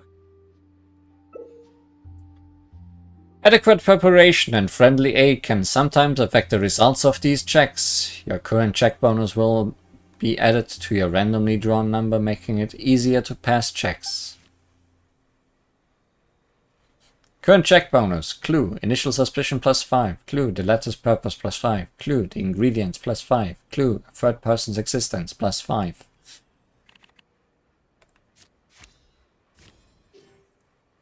Six plus a lot. Now it was indeed impossible to fail. No. We can't let her get away. Hold it right there. Is there something else you need from me, Traveler? Bernard and Pierre. They weren't really acting alone, were they? Huh? I see. It all makes sense now. Hey, what are you talking about? Look, even our confessed criminal here has no idea what you're saying. Because he has been kept in the dark all along. And I assume it's the same with Pierre. Bernard thought he was communicating with Pierre, and Pierre thought he was taking orders from Bernard. But for all this time, neither of them knew that there was a third person all along. That never quite added up for me. Why did Pierre feel compelled to return to his home with Bonnie and the pendant, and make them so easy to find for the Marechaussee Phantom? Any animals Pierre received from the floating barrels should have been taken directly to his base, and considering his precarious situation, the pendant should have been the last thing Pierre would leave lying around. Both of these things are in stark contrast to his usual meticulous and vigilant behavior. There's only one reasonable explanation. He was following orders, just like Bernard. He probably received the following instructions right before the Phantom came knocking on his door. Bring the cat and the pendant, and our undercover agent will be sure to help you. Unbeknownst to him, however, the third person who wrote that letter to him had long decided to sacrifice him and Bernard to save themselves. They instructed the two men to communicate through letters and barrels, specifically so that they'd never get to meet each other. Honestly, this third person probably planned to sell both of them out from the very beginning. What? You can't be serious. There was a third person involved? If you focus only on Bernard's testimony, it's easy to believe that only Bernard and Pierre were working together. The case appeared extremely simple. Bernard did the trafficking, Pierre the imitation synth production, drugging, and stuffing. With everything accounted for, the third person would then be cleared of all suspicion. Wait. But that doesn't make any sense. If that's the actual truth, then as soon as Pierre is caught, he'll explain his side of the story and the third person will... Yep, which is why the third person made sure that Pierre would never be found again. Once they had instructed Pierre to expose himself, the third person wrote to Pierre again, suggesting that everything had been taken care of, and he should take Bonnie and safely return to his base. Then they ambushed Pierre and made him disappear. Of course, Pierre's disappearance at such a sensitive time immediately made him a prime suspect. Knowing that Bonnie had last been seen with him, all the third person would have to do from that point on would be to lead the Phantom to investigate the Humane Society and get Bernard to confess the truth. Bernard would then testify that Pierre was the one who came up with the whole plot, and Pierre would be seen as having gone into hiding in anticipation of getting caught. Disappear, yes. Wait, so you're saying that the letter I received yesterday, the one that made me think Pierre was still alive, it was also sent by the third person? Is that what happened? I'll get back to headquarters right away and reinvestigate this case from the top. Not so fast. Chevra said that assumptions can be detrimental to solving a case. Someone among us, however, has been feeding us all kinds of preconceived notions ever since our first meeting. They suggested that Pierre's disappearance was an attempt to escape the judgment of the law, and that Pierre was a scion of the Lefebvre family. You wrote that differently than all the other times, so I'm assuming it's a mistake this time. But if the disappearance is truly just a cover-up for a murder, then couldn't the true scion have been an illegitimate daughter, rather than an illegitimate son? Miss Elodie Lefebvre. Huh?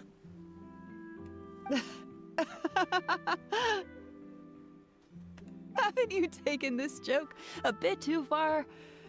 You're right. I did let a lot of assumptions get to my head when I first started to talk to you about the case. I'll make sure to correct my behavior. You deliberately fed us lies, but even you could not control every last detail of your plan. There was a flaw in your scheme, and something didn't quite go as planned. Getting the Marechaussee Phantom to notice Pierre was only the first part of your plan. Had they failed to take notice of the Humane Society, they could have cast a wider net. And you couldn't predict what they might possibly find, if given enough time. This, of course, was the main weakness of your plan. And once the Special Patrol and Lynette got involved, it became even harder to control the outcome of the investigation. As someone accustomed to acting from behind the scenes, you didn't want to take the risk of personally proposing a raid on the Humane Society. So, you thought about pulling a few more strings, so all of the suspicion would point towards Bernard and his society. A great option, of course, would be to also dispose of Bonnie, and leave her body at Pierre's base in anticipation of a later discovery. Once the Phantom expanded their search, it would only be a matter of time before they found Pierre's base. If a cat last seen with the suspect turned up dead at the imitation synth base, it wouldn't be long until the Phantom would figure out exactly how she had been mistreated and turn their eyes towards the one organization that has been sending boatloads of animals out of Fontaine. However, something unexpected happened at the base. Bonnie managed to escape in the chaos. It was probably during your ambush of Pierre. You didn't even have the time to check if she had already been stuffed full of imitation synth.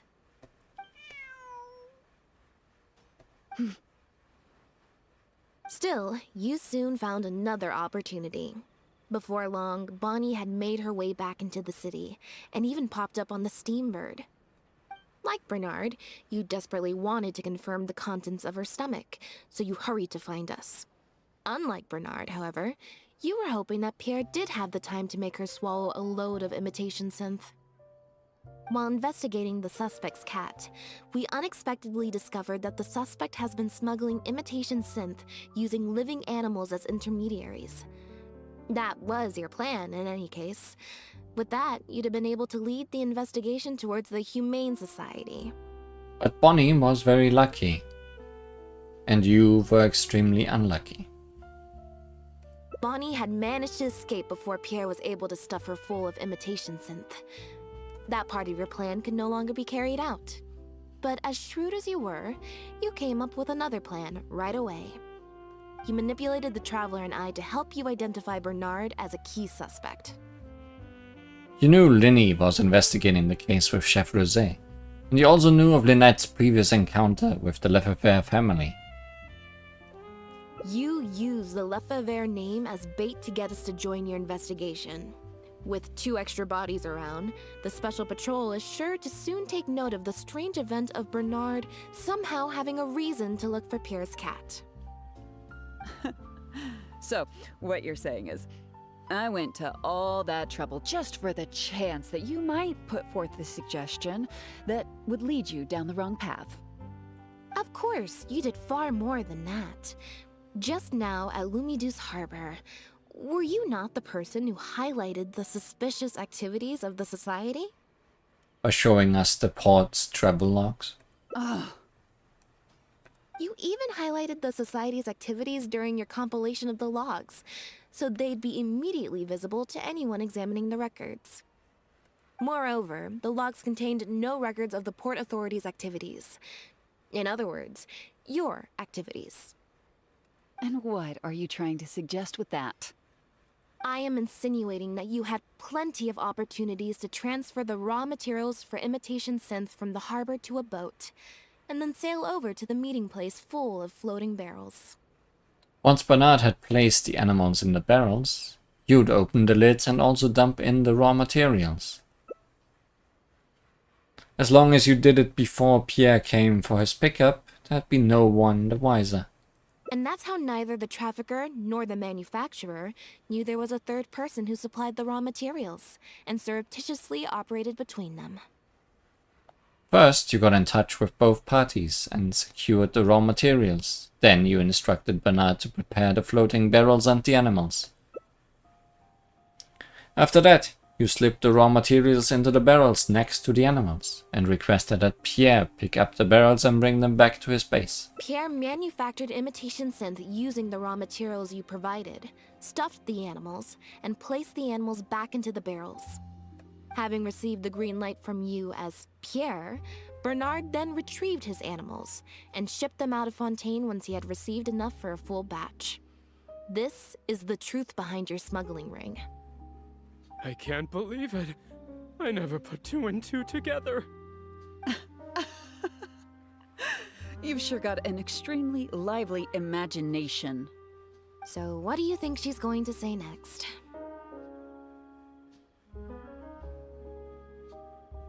Do you have any evidence? But do you have any evidence? It appears that it's quite easy to predict what you'll think or say. Then if we apply that to this case, we can also think of a few places to look for incriminating evidence. Nice thumbs up. You know very well that this case will not end until Pierre is found, so you will have him commit suicide out of fear and shame to end the investigation for good. That way, you can also pin the blame for the overseas smuggling activities, the theft of the harbor's confiscated raw materials, and even the Lefebvre name on him. After all, dead men tell no tales. But you still want it to appear as if he had sent that last letter to Bernard, so you have to make sure he cannot be found until after Bernard has confessed to the authorities. To do that, you either will hide his body until you've found an appropriate time to set up a fake suicide scene, or you'll dump it someplace where it'll be hard to determine the exact time of death. Submerged in water, for instance. The location would ideally allow you to keep the body hidden for some time while also letting you keep an eye on it. Could also keep him in a very cool environment to be handled later, or set a fire to make it look like he had burned himself to a crisp. An example of such a place may be somewhere in your own boat, or underneath the waters near Lumidus Harbor. There are only so many options to hide a person's time of death, after all. As long as the Phantom investigates each of the possibilities in turn, they'll surely find Pierre's remains. Especially since, as the prime suspect who will now be taken into custody, you will no longer have the time to move him, or set up a fake suicide scene to cover up the murder. How absurd. And on what grounds will you order my arrest? Don't think for a second that your spouts of nonsense will amount to any kind of real argument. After all, I'm... Elodie Lefebvre! Here comes backup. As the captain of the Special Security and Surveillance Patrol, I hereby declare you as a suspect in the case. If you have any objections, you may raise them later during interrogation. Chef Rosé, Linny, you're here too. That's right. We received a message from Lumidus Harbor that you were going to investigate the Humane Society. We didn't expect to run into you at such a critical moment. While at the harbor, we noticed something else extremely interesting. Apparently, you often used all kinds of excuses to swap your shifts. And if one were to match the times of your shifts to the activities of the Humane Society and those of certain foreign ships, they'd find them to be an exact match. That's just a coincidence. Yes, I'm sure you have already thought of a dozen different ways to explain away the suspicious activities, but as far as evidence goes, that should be enough to warrant taking you into custody. Don't worry. If it turns out that the guards are still unable to find any evidence after all this, Lynette and I will do everything in our power to clear your name.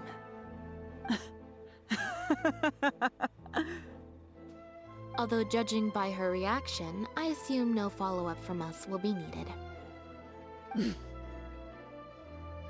The Lefebvres were infamous for using disguise and infiltration to achieve their goals. Who would have thought that they would have planted someone within the guards? Judging from the timeline, they likely arranged for you to enter the guards before the fall of the clan. But they probably didn't expect you to turn it to your advantage and use your job to save yourself during the purge. Not only that, but you actively participated in the interrogation, arrest, and judgment of the Lefebvres during their fall, thus clearing yourself of suspicion. You brutally and cruelly abandoned your allies as soon as they outlived their usefulness, just like a lizard cutting off its own tail in order to live. You've been doing this for years. So you played me like a fool after all? Ugh! Bernard is suddenly knocked out by a sudden strike.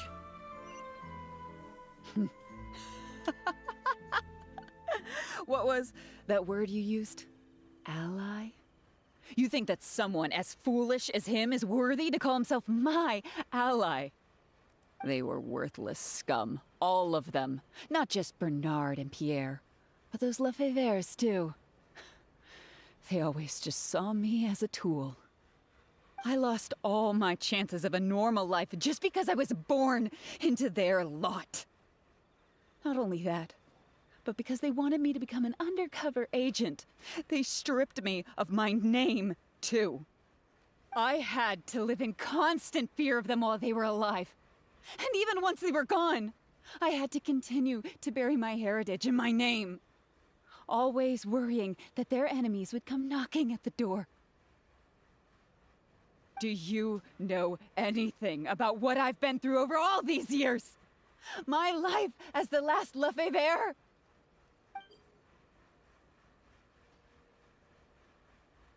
There's a hint of drama in the voice of the suddenly agitated Elodie. It feels like her anger may be part of some kind of bluff. I don't, and neither do I care. No one asked about your past. You can save that speech for a trial. Are you for real? Aren't you a Lefebvre victim too? Elodie, you're the only one still living under the shadow of a name. That's enough. Keep your hands where I can see them and do not resist arrest. If you have more to say, save it for the interrogation room. What a joke. What a joke! Hey! What now? Don't come any closer. What's that? This device seems a bit odd. The small device that Elodie took out appears very crude, as if it's made from paper mache. Know what this is? I've secretly planted loads of explosives in the Humane Society. Just one step closer and... I am expecting Bonnie to jump up and take it away from her. Whether they're cats, dogs, or just unlucky human employees, they'll all be blown up into smithereens. Surely, you bunch of goody two-shoes won't let that happen, right?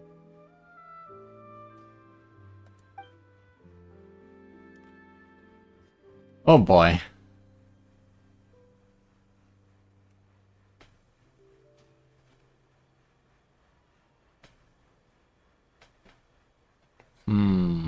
Choices. Which is the most fun?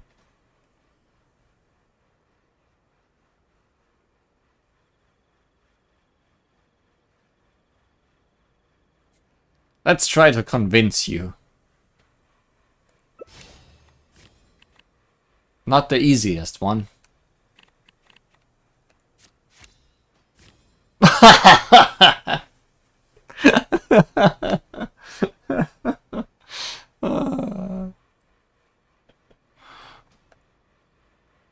Surely you bunch of goody two-shoes won't let that happen, right?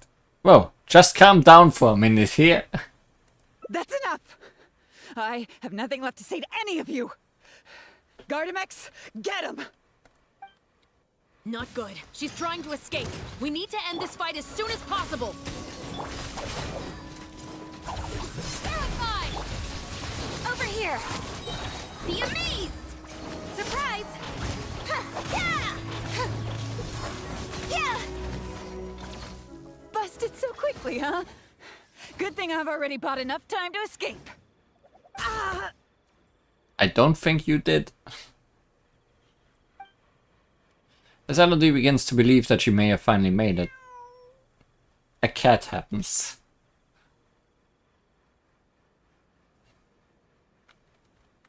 Phew. So I was right after all. It's easier to deal with the person causing the problem than the problem itself. And what about that device she had? This is it. Looks like it's just a toy. So she really was just bluffing. Guess that's probably why she suddenly flipped and knocked out Bernard. He probably knew that there were no explosives at the society. She also pretended like she had a villainous breakdown. As if she had no choice but to kill to escape her life. Well, given that she never even showed her face to Bernard and Pierre, I had my doubts that she'd have gone to the society in person to plant explosives. Thank you for your help, everyone. I'll take them back for thorough questioning and find someone better to take over the Humane Society. I might need a few statements from everybody. Would you be able to come with me? If statements are all you need, can Lynette provide them on my behalf? I still need to go back and explain some things to the crew. I also had an appointment with the Traveler before we got interrupted.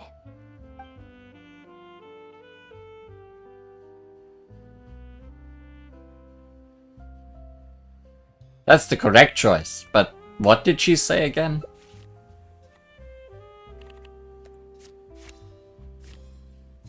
I forgot. A lot has happened since then. I'm referring to when I invited you over for some tea and also to spend some time with Bonnie. Once I'm done talking with the troupe, I'll take Bonnie home and make a nice cup of tea. You'll be able to find us outside of my door. Somehow we'll bad end still.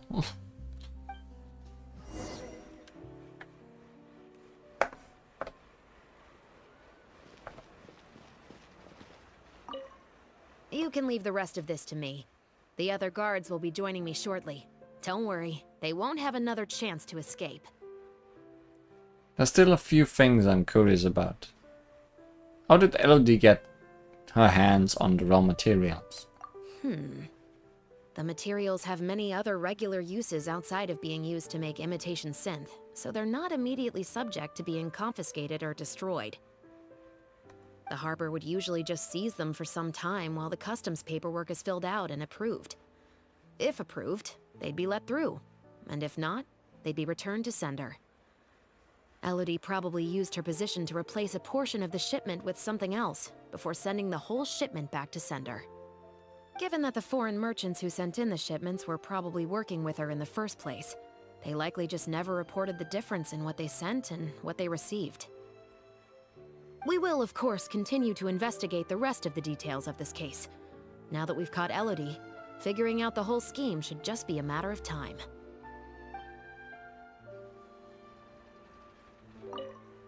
You must have spent a record-breaking amount of time in serious mode today. I can't remember the last time I've seen you like this. Is it because of a special someone? How did Pierre get recruited into the scheme? Based on information that we found before, imitation synth was first circulated on a small scale in Fontaine before becoming a large-scale smuggling scheme. I'd assume that the first offerings of imitation synth came from what Pierre made in his early days. But since he was not experienced with running a clandestine operation, he was soon discovered by guard Elodie. Elodie saw the opportunity to make a great profit in his work, and perhaps even the chance of making a new life for herself, so she decided to cover his tracks. She started writing to him in Bernard's name, using what evidence she had compiled and the promise of enormous profits to blackmail him into cooperating with her. Unfortunately for her, she ran into Lynette. Even though my sister doesn't like to focus too much on a regular day, serious mode Lynette is one of the most perceptive people I've ever known. Still, all of that thinking really saps her energy. I need to go give some statements on her behalf, so I'll leave the recharging to you. This route never ends. Yeah, if I tried to do this after anything else, even just one route, one ending, would have taken forever. Let's recharge with Lynette. And have some closure.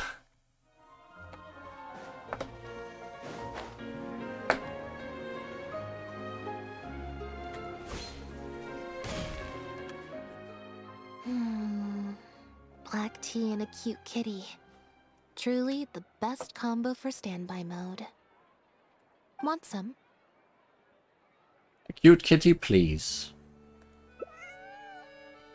Delivered. I see she's already starting to snuggle up to you. About Elodie's case. Are you not interested in any follow-up developments from it? Not at all.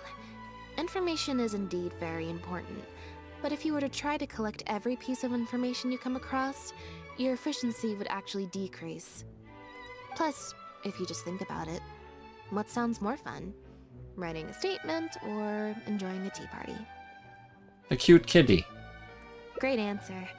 That'd be my pick too. Had we not run into that case, we could have spent the entire day like this. But now, I'm running low on both time and energy. He isn't how long you spend in standby mode. With quality time, you should be able to recharge more quickly. You're right. I can sense it. I'm recharging very quickly at the moment. I still have a question though. When did you start to suspect Elodie? Something about her rubbed me the wrong way since the very beginning. But to be more precise, it was probably around the time when I saw Bonnie try to get away from her. After you arrested Bernard? Back then Elodie tried to get close to Bonnie. Elodie tried to get close, but Bonnie deliberately dodged her. Maybe Bonnie had tried to evade her before at Pierre's base. Or perhaps Bonnie just instinctively knew that she wasn't a good person. Not everyone who likes cats is a good person. But if cats like you, you're probably alright. Fair enough. Humans tend to overthink things, but cats rely on their instincts, and they're pretty sharp. I mean, just look at Bonnie. She took a liking to you the moment you met. Understandable.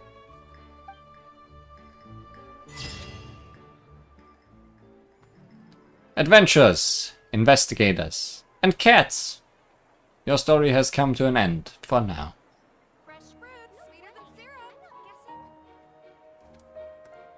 Very nice cat picture.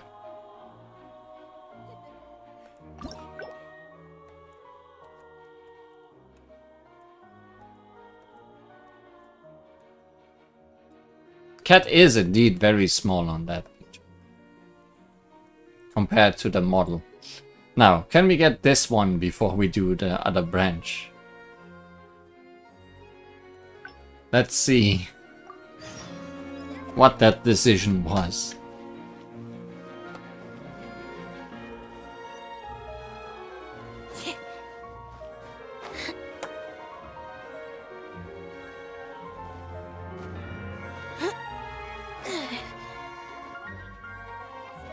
I'm assuming actually going to that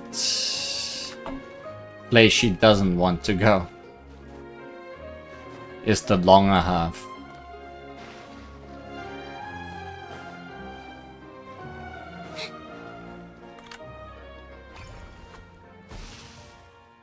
I didn't like that. Was I...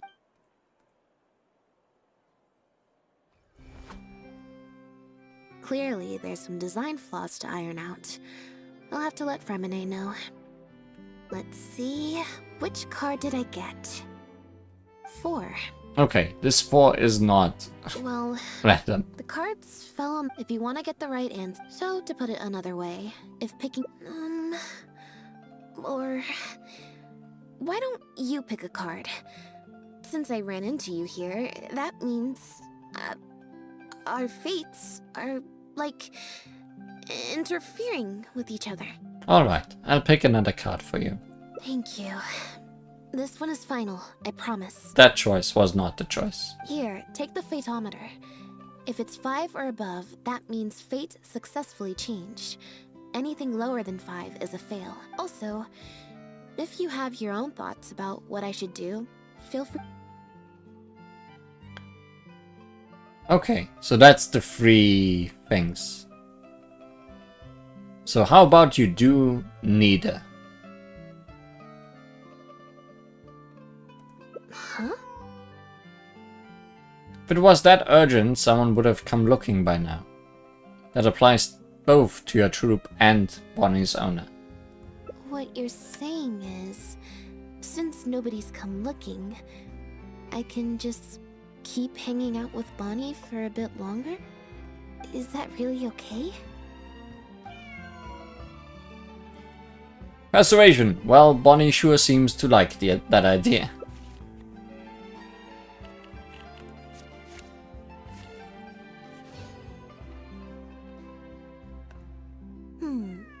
You make a good point. We can't just stick around here for a while. So if anyone does come looking for you, they'll find you. Okay, well, assuming Bonnie hasn't strayed too far from where she went missing, there's a chance we might bump into her owner in either the Steambird offices or the restaurant. So, stick around here in standby mode? Yeah, that suits me. If you're going into standby mode, shall we find some cat food? Oh, Oh, good idea. Bonnie's definitely hungry. If we're getting cat food, shall we get some us food as well? May as well. We could be here a while. Well, since we've got cat food and snacks, let's find a place to chill. When I was trying to find somewhere I could space out earlier, collect my thoughts, I figured the cafe might be a good shot. Alright then. Plan of action, spend the whole day spacing out. In standby mode.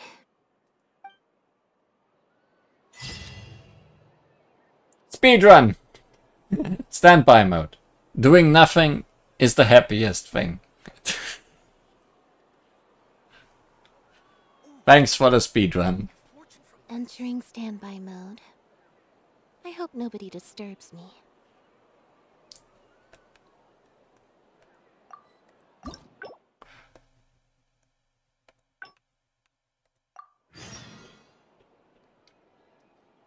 Get cat food and eat it yourself. That's how it goes. I didn't like that. Okay. No more Clearly, gambling there's some design for now. flaws to Let's see, which for? Well, if you want to get the right answer, so to put it another way, or thank you. Here, take the photometer. Also, if I think you should head back to the drinks reception.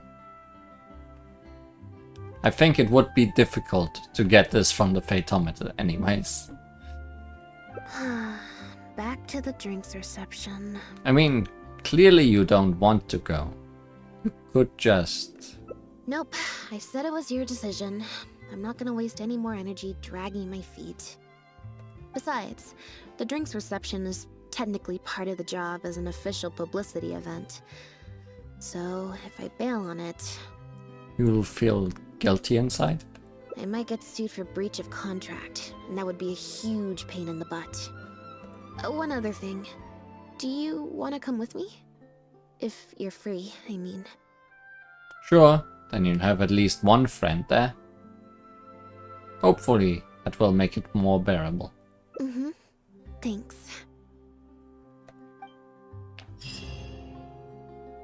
Now, how long will this split path be?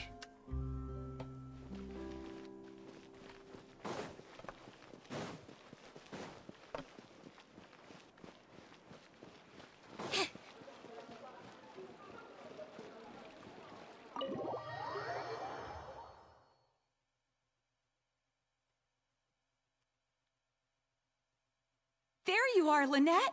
Where did you disappear to? Leone and I have been looking everywhere for you.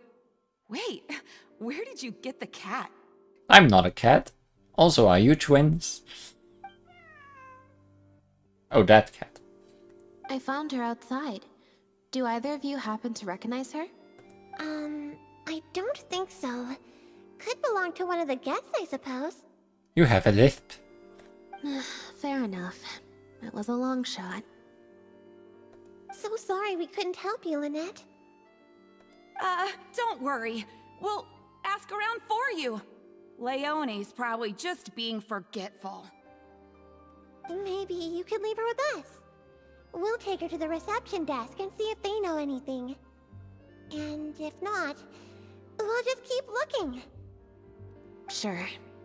I would help, but I'm a little preoccupied. Sorry to dump this on you. Rest in peace, cat. It's no trouble at all. We're happy to help however we can. Also, if it's no trouble, I mean, could we maybe get an autograph? And maybe a photo too? Leone! You can't spring that on her now. Not while she's working. At least wait until the event's finished. One last thing, Lynette. Director Mary is looking for you. We'll take the cat to the front desk now. See you later. You're so popular. I'm not usually required at these kinds of events, so I don't even have an event mode.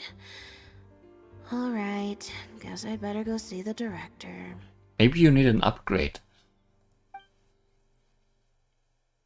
Spectacular choreography, a masterpiece of mise en scène, and the performance, oh my, groundbreaking, dripping with je ne sais quoi. My congratulations on another magnificent show, sir. Trying really hard to get his French in. Yes, yes. I, for one, was particularly captivated by the clearly allegorical narrative undertones. The Lost Puppet shines a spotlight on the impact of technological advances in our modern society, particularly as they relate to changing modes of emotional expression and the challenge of mutual intelligibility. Oh, we have an expert of changing modes here.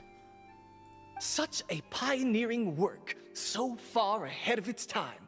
A tour de force of avant-garde theater. I can already see the headlines of tomorrow's newspapers. They will certainly be singing your praise, Director Mariyu. You have certainly much character design. But it was a group effort, of course. To convey emotions in a silent show with no facial expressions, the entire cast had to go above and beyond. Everyone truly outdid themselves. Speaking of the cast, Jillian, another strong performance from you in Director Mariyu's latest show, as of course we've all come to expect from your numerous successful collaborations to date. That's quite an overstatement. I've only ever played supporting roles. On that point, you stated a few months ago in an interview that you were looking to secure a leading role in your next show. What led you to the decision to stay in a supporting role this time around?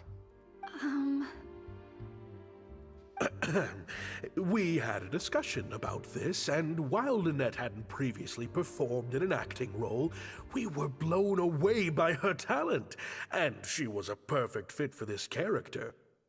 Quite simply, this was the role she was born to play. Yeah, she just had to be herself. Exactly. I was honored to share the stage with her. Lynette worked extremely hard in all of the rehearsals, and she's an incredibly talented actress. Speak of the devil. Lynette's back! You understand why Lynette doesn't want to be here.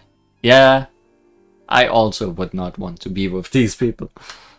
Hey, Lynette, where have you been? Were you in standby mode? Some reports say you switched that state to recharge after a show. Ah, method acting, of course. Such a compelling portrayal of a mechanical puppet could only be achieved by an actor who lives and breathes their role even while offstage. Those seemingly stilted movements were in fact an inspired portrayal of the character.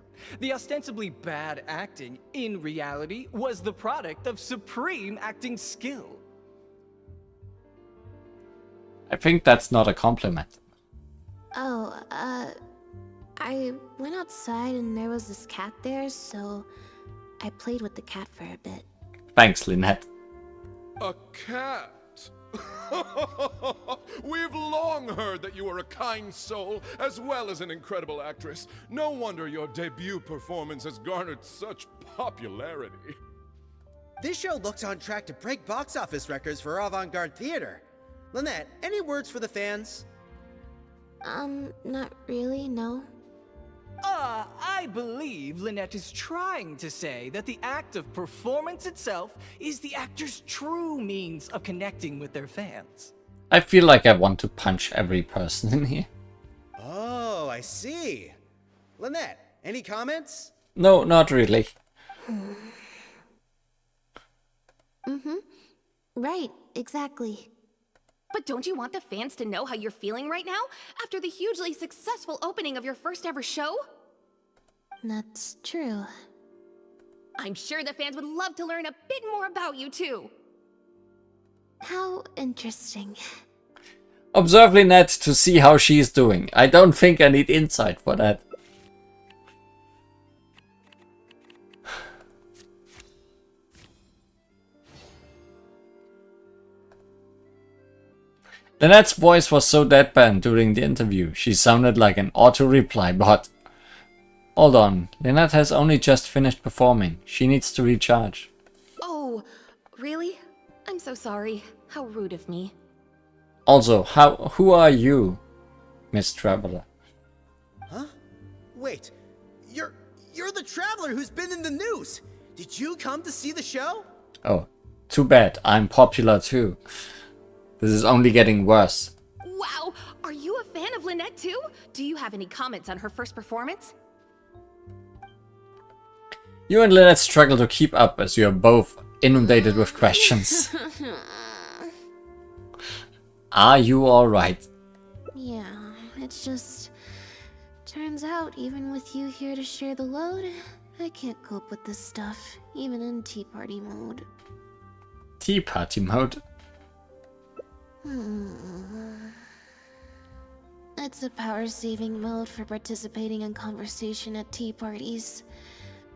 Normally, I can get through an entire conversation just with, oh, that's true.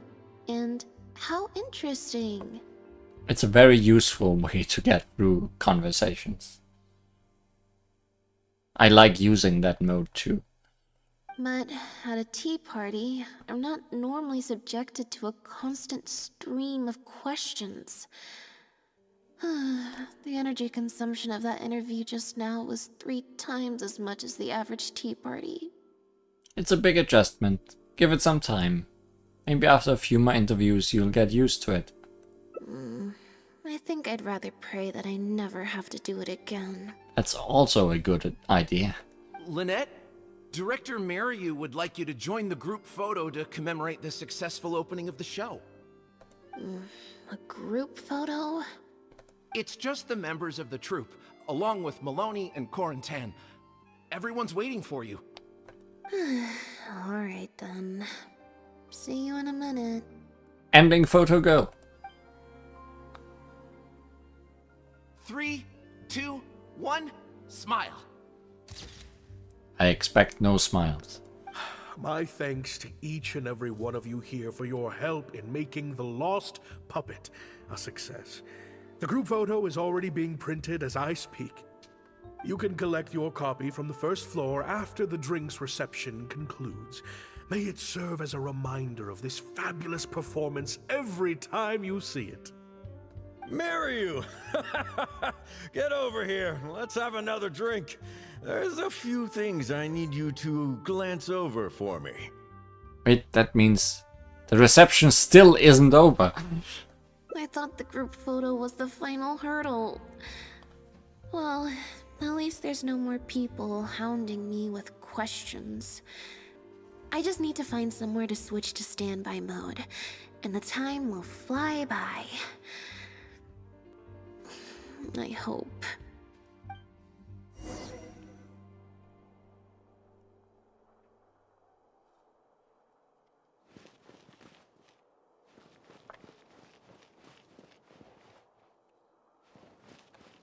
Very quiet in here.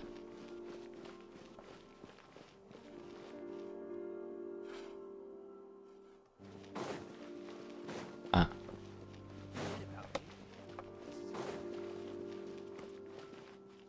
Oh my.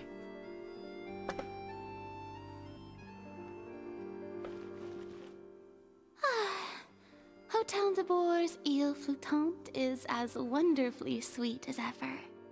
Florina, you managed to get an invite to the drinks reception too.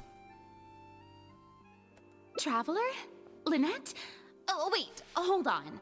What do you mean, managed to get an invite? I'm an expert in the dramatic arts. Of course I was invited. Naturally, people wanted to hear my comments on the emerging art form that is the masked mime show. So then, what did you think? Remarkable, and a very worthwhile artistic endeavor. Exploring a character with no lines or facial expressions who can only communicate how they feel through their movement. You are certainly good at putting on a mask. Your performance was beyond anything I could have imagined, Lynette. Clearly, this was a very suitable role for you indeed.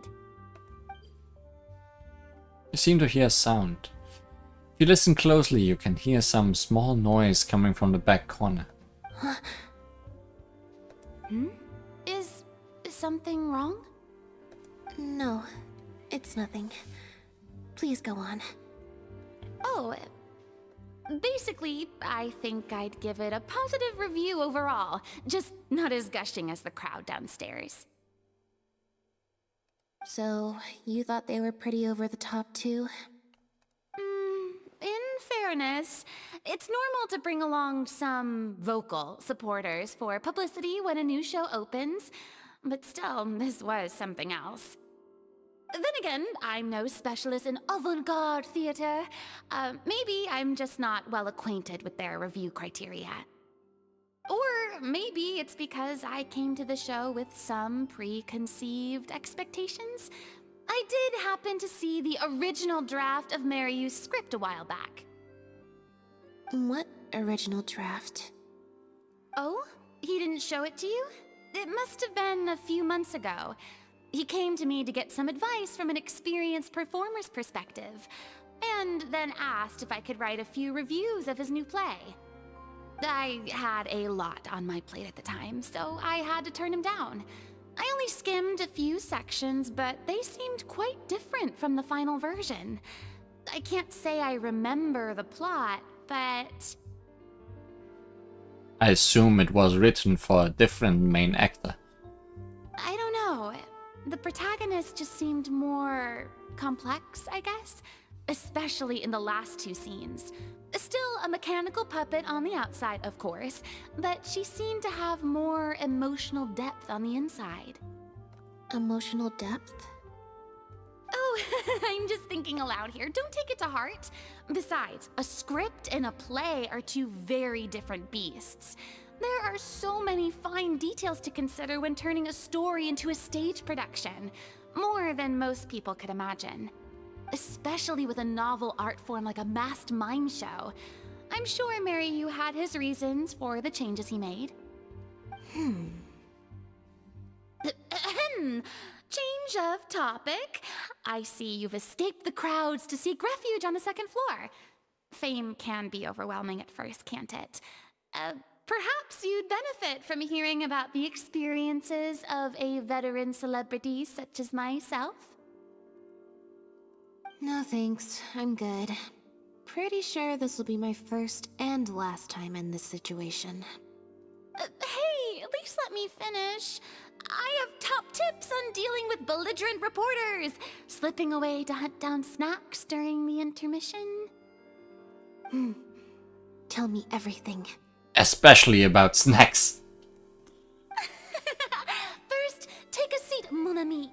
We must partake of Hotel de Boer's fine desserts as we talk, lest they go to waste.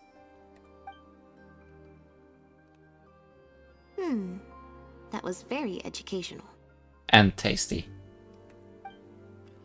Educational isn't the word I'd use. They didn't mention acting once in the whole conversation.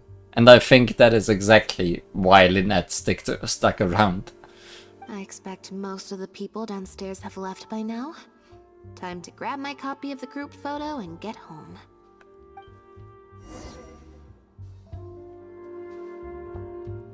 Something about that photo will be alarming, I assume. Possibly cutting out the new... the old main actress, or something like that.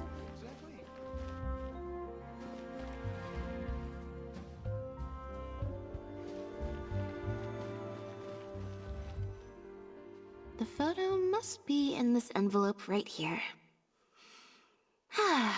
It's finally over. Thank you for sticking around for so long. It's not gonna be over, Lynette. If it wasn't for you, I don't know how I would have standby moded my way through the last few hours. Any normal person would find an event like this stressful, but enough to warrant Lynette leaving halfway through. When you left the event midway, what was the real reason? I mean, if you really don't want to talk about it. It's fine. It's just... it was such a minor thing. While I was on stage, there was a moment when I felt like someone was looking at me. It was only for an instant, and I didn't even see who it was. But somehow, I knew it was a look of contempt. Jealousy, perhaps. I got a vague sense of it again during the reception. Like someone was giving me an evil stare. But I couldn't figure out who it was. Few people would manage to hide their feelings from Lynette at close range. Whoever it was, they must be a good actor. Normally, I'm used to lurking in the shadows on the stage and spying on other people. So, it was strange, feeling like I was the one being spied on this time. Could it have something to do with the original script Farina mentioned? Maybe someone's jealous of you. You did land a leading role in your first show. I think both of those, yes. Or someone just took a disliking to me for no real reason. Sometimes you can like one person and dislike another for equally pointless reasons. Anyway, it was just a momentary stink eye, that's all. Nothing for you to worry about. Okay, well if you are not worried, I'm not worried. Okay, problem solved. I'm gonna take this envelope and go home now. Are you sure you don't want to take a look at it? Yeah. You heartless puppet, you have ruined this work. Hand over the role of lead actress immediately. How nice! How friendly words.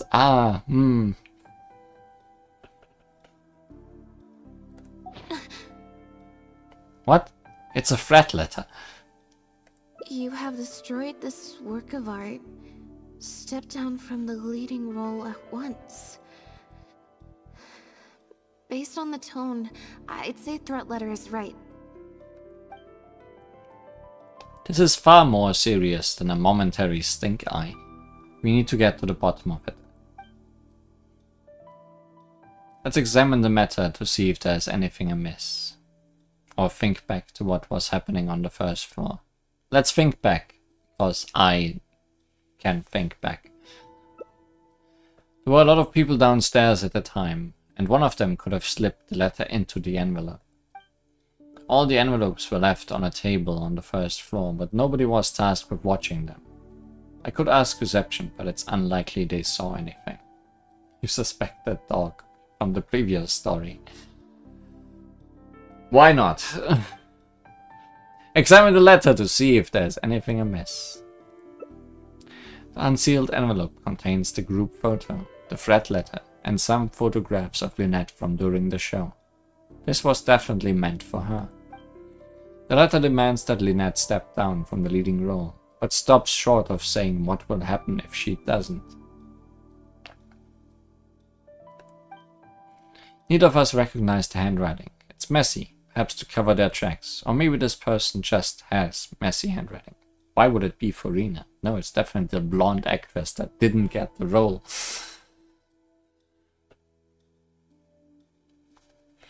I don't think we're gonna find any more clues here.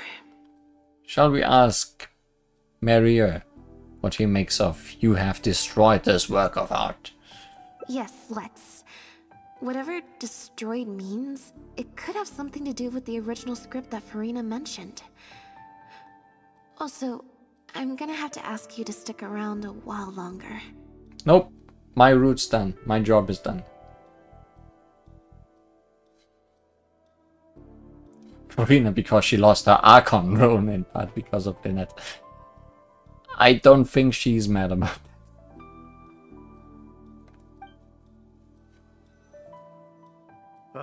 I can't believe how well the whole Lynette's debut acting role thing worked out. Even the avant-garde box office is lapping it up. What's with your voice going loud and quiet all the time? How could I ever have doubted you?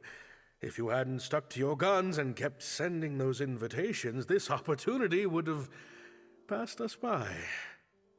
See? I told you.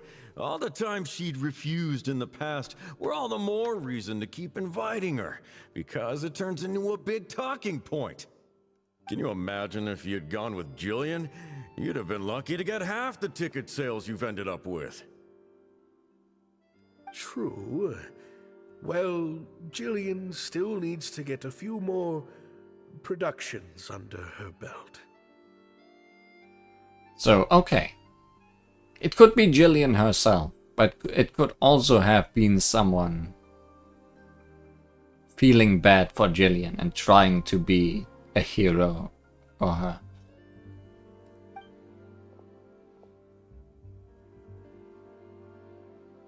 Do you have a moment, Director Mario? Oh! Ah, if it isn't the star of the show! We were just talking about you. Oh, and is that the legendary traveler with you? I'm guessing you're here to discuss the show with the director? Oh, you're a talented and hardworking actress, Lynette. It's no wonder you're getting such rave reviews. Despite his effusive words, the look in his eyes suggests he's not quite so delighted with Lynette's newfound stardom. I'll leave you artists to discuss your work in peace. Mariu, make sure you give your star performer and her friend your full attention. I certainly will. Lynette carries the fortunes of our entire troupe on her shoulders. Who was that? Mr. Maloney. An investor or something, I think. I've never asked him. Just some baloney. So, what can I do for the two of you? I'm afraid I'll have to dash soon as I'm meeting some friends from the newspaper. Otherwise, I'd love to stay longer. We won't take up much of your time. We heard that the original script for The Lost Puppet was quite different from the final show. I'm kind of curious to know what the protagonist was like in that version. Oh, well, this is a surprise. I didn't think you'd be interested in that sort of thing. It's not uncommon for scripts to undergo major changes as they're being brought to the stage. But I'm afraid there's not much to tell you in this case. The protagonist has stayed the same from the beginning to end. This contradicts with something Farina said, so you are lying. A mechanical puppet with a bumbling body but a sensitive soul. A stranger in time who doesn't belong. There's no doubt about it. You are the protagonist, and the protagonist is you. The success of one is the success of the other, and that's what made this show an artistic triumph. Sorry, you've lost me. Can you put it in plain words? All right then. Delving deep in the search of core truths is the job of an artist, after all. You shouldn't give your attention to early drafts of the script, Lynette. All it would do is sow confusion where you already have clarity. The current script is the final version because it is the best version, and your performance best brings that script to life. Why, if it weren't for you, I doubt any audience would give our show the time of day. If everyone is happy with Lynette's performance, then how do you explain this letter? What letter? Oh my goodness!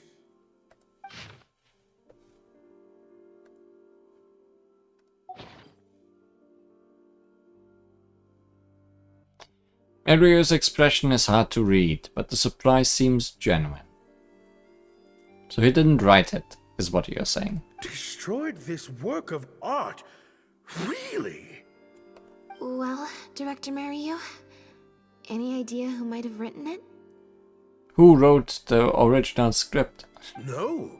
Who on earth would write such nonsense? We found it in the envelope containing the group photo. Could it be someone involved in the production? Absolutely not. Without Lynette, this show would be over. Everyone's hard work would go to waste. No, there's no way that this is someone from the troupe. Well, is there any way Lynette could lie low until this blows over? Yeah, maybe Jillian could fill in for me for a while. What? No way, out of the question. The protagonist has to be played by Lynette. Jillian can't... She's just not what the audience is looking for. They really like cat ears.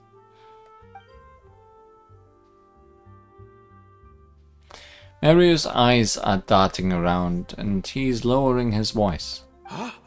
I've got it. It's a competitor. Yes, this letter must be from a competitor of ours who's trying to get under Lynette's skin. You can't lie low. That's just what they want you to do. The moment you step back from performing, they'll put their rumor mill into overdrive and drag us through the mud. They're just waiting for their chance to kick us while we're down. Yeah, Gillian doesn't have a Nekomi mode. A competitor? Really? Definitely. Those lowlifes. Slander and libel are all their specialties. They drown out the truth with a flood of misinformation, and they stop at nothing once they get riled up. You sound very familiar with their methods. Do you have a particular suspect in mind? Oh, there's so many of them out there. Fame always seems to attract haters, no matter what you do to try and keep everyone happy. But don't worry, I will get to the bottom of this. Stay strong, Lynette, and keep up the good work on stage. I have to go and meet my friends from the newspapers now, but rest assured, I'll be discussing countermeasures with them. So, a competitor, huh? Do you think that's it? I don't think that's it. I kinda doubt it. We've dealt with those types before.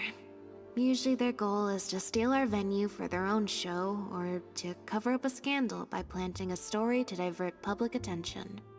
But at the moment, I don't think anyone's got a reason to do any of that stuff. Let alone pull a stunt like this. A threat letter is quite extreme. Besides, when I felt that evil stare, I'm pretty sure it was coming from somewhere backstage. So that rules out a lot of people. I'm actually more concerned about Maryu. When I mentioned Jillian, his reaction was pretty unusual. So you noticed that too? Especially since Maloney mentioned that the initial plan was to cast Jillian as the lead. Sounds like there was an original protagonist as well as an original script. I should probably go talk to her. Do you know where she lives? Yep. She told me she lives in the Fleuve Sandra. Well, we have a lead. For the lead actress.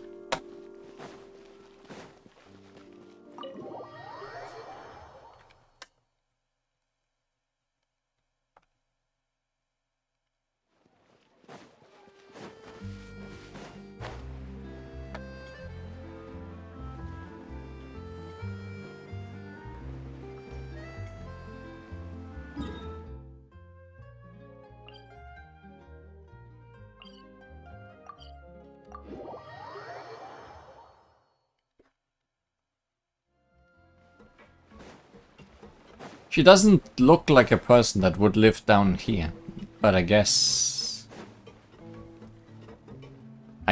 people just live down here.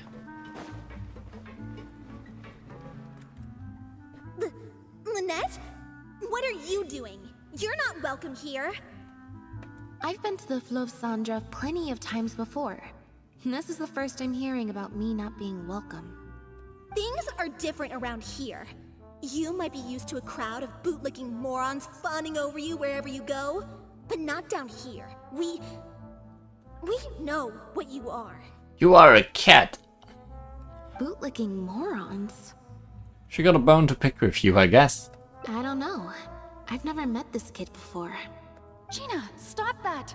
Go home now! Jillian? Are you sisters? No buts. How many times do I have to tell you? That had nothing to do with Lynette. If you don't leave right now, I swear I'll never invite you to one of my shows ever again. Jillian? So, Jinna definitely someone who would do it to try to be the hero for Jillian. Just because Lady Farina speaks highly of you, it doesn't mean you're all that. But she wouldn't have been backstage. I'm so sorry. Gina's always been a strong-willed child. That's why I never let her visit me at work. It's okay. I have younger siblings too, so I get it. She's in her rebellious phase, huh? If you let angsty kids get you riled up, they'll drain all your energy. So don't worry, I won't let it get to me. Well, this situation's a little different in this case, but still, thank you. So, what brings you to the Fleuve Sandra? We came to see you, to talk about the original protagonist. We heard about it from Maloney. He said you were originally supposed to play the lead. Maloney, huh? Of course he couldn't keep his mouth shut. I'm sorry. I never mentioned it because Director Mariyu was very clear that I mustn't let any of it affect you. Circumstances have changed. Lynette received this letter. What's this? I'm glad you keep showing it, as if it had changed.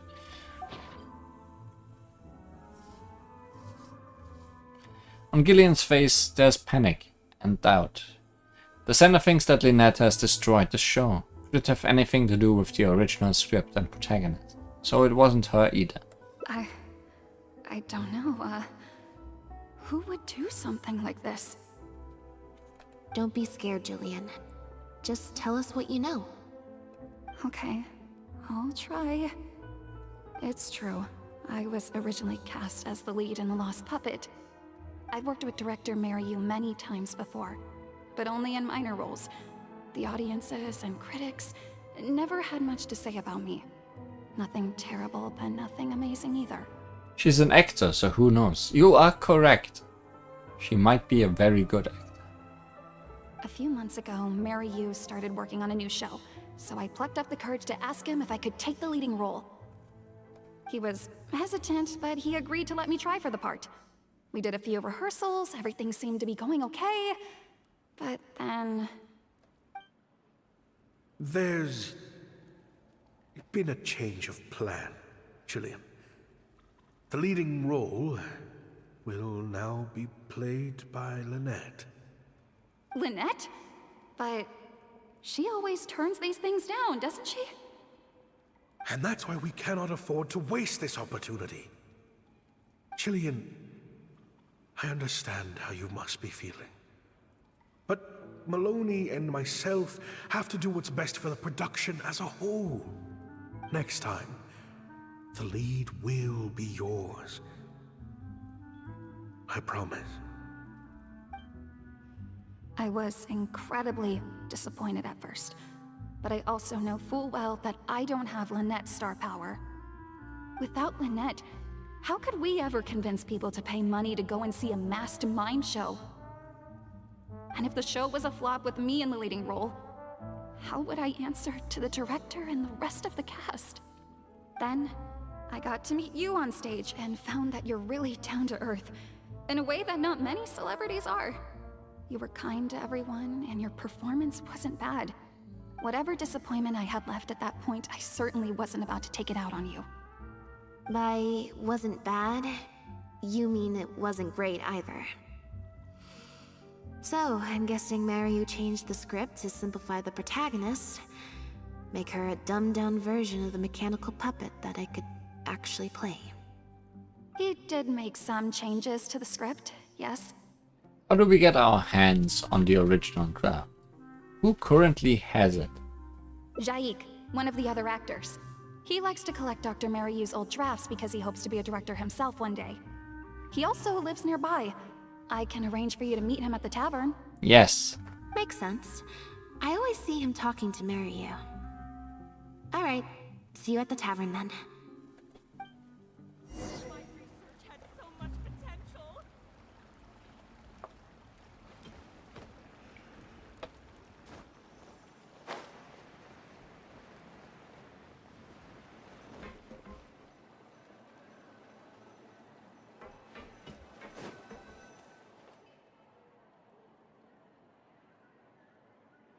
Sorry to keep you waiting. The original draft mentions that the main actress does not have ears. No way. No ears at all. Jillian brought me up to speed on the situation. I'm here to help however I can. Here, this is the script you're after. It's very rough. Looks like he was constantly editing it. It's practically unreadable. That's always the way with pen and paper drafts. Even the final script is full of last-minute changes by the director. There should be a cleaner copy of the original script in here somewhere. Sorry, it's all a bit mixed up. I just grabbed the whole stack of paper since I was in a rush. No problem. Now activating search mode. I'll go through one page at a time.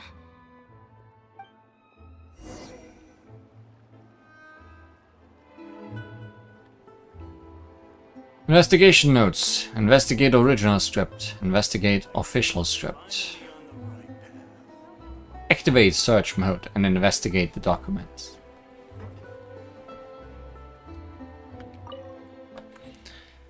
Mariu's original script is littered with amendments. It's practically illegible.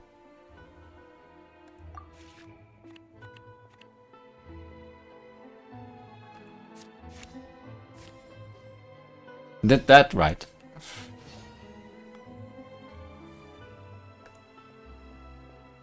The reason it's so hard to read is that it's been edited with correction fluid multiple times.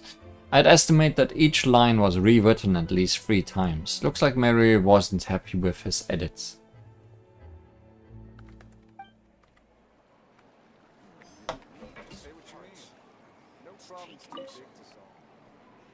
The official script for The Lost Puppet details how the dancing puppet protagonist is rejected by humanity and then begins searching for the meaning of life.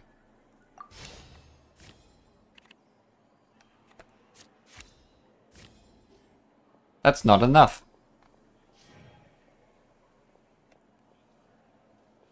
After a quick read through the script, I understand the gist of the story.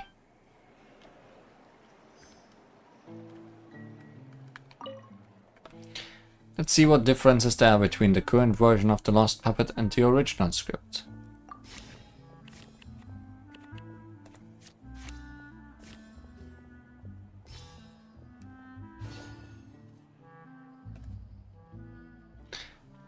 Act 4 seems to be a solo performance by the protagonist, and the set is just some decrepit ruins.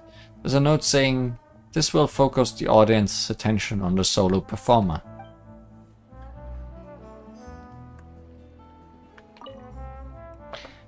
There are newspaper clippings in amongst the notes. They are about shows of different styles. Those on the first few pages have turned yellow, which means they must be quite old. Look for mentions of Maria. That one's difficult. And I failed horribly. Skimming through the early newspaper clippings, none of the headlines mention director Maria. In more recent years, there are many reports praising Maria as a forward-thinking director, one of the greats of his era.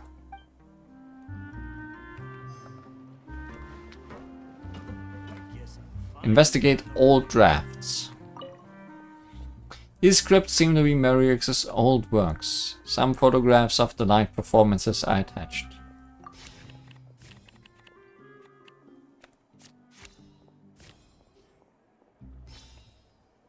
Still bad. The photos from recent years show fancy venues and polished sets, but the early photos show much humbler venues. I don't see anything else noteworthy. The protagonist returns to the ruins where she began and performs a dance in honor of her deceased companions. She dances until her joints have rusted stiff and mechanical parts are falling from her body. Yep, that's not something a novice could hope to pull off after just a few months of rehearsals. The basic plot is the same. She loses the ability to dance due to wear and tear in her circuitry. There's much more emotion behind the scene. The memory of her former companions coming to peace with her life. The simple set and solo performance means the lead actress has to carry the whole scene herself. It's a much more demanding role than the final script. Frankly, I think that the original script is much better, and the original lead is the best fit. Jillian, shall I go tell Mariu to put you back in the leading role? What? Are you serious? But the next show is at the Opera Epiclese. It's such a huge opportunity. But not such a rare one for me, though, right? That's different. This isn't you as part of a magic duo. It's a chance to star as the main character in a show. You'll reach whole new heights of fame. But does she even want those? Fame in small doses has its perks, but too much and I'll get overloaded. But if you play the lead, the fame will be yours, and I get to be free. Sounds like a win-win, don't you think? It'll never work. There's no way Director Mariu or Maloney would ever agree to it. The set for Act 4 would need to change, as would all the marketing materials. And that would mean asking Maloney for a lot more Mora. Changing actors at the last minute is just too risky. If anything went wrong, it could bankrupt the whole troupe. Plus, Maloney's friends have already published a ton of articles saying how this is the role that Lynette was born to play. No one else can play the protagonist now. If Lynette quit the show and I took her place, It would destroy the reputation of Maloney's friends. if Lynette left, they'd sooner stop the whole show than let me take her place. Stop the whole show? But all the people in the troupe, months and months of everyone's hard work would all be for nothing. No wonder Mariu will say anything to try and keep Lynette on board. Convincing him to replace the lead actress won't be easy. Is there any other way?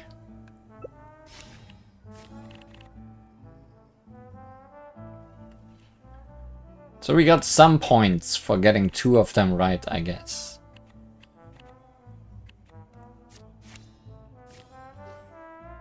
And that was enough.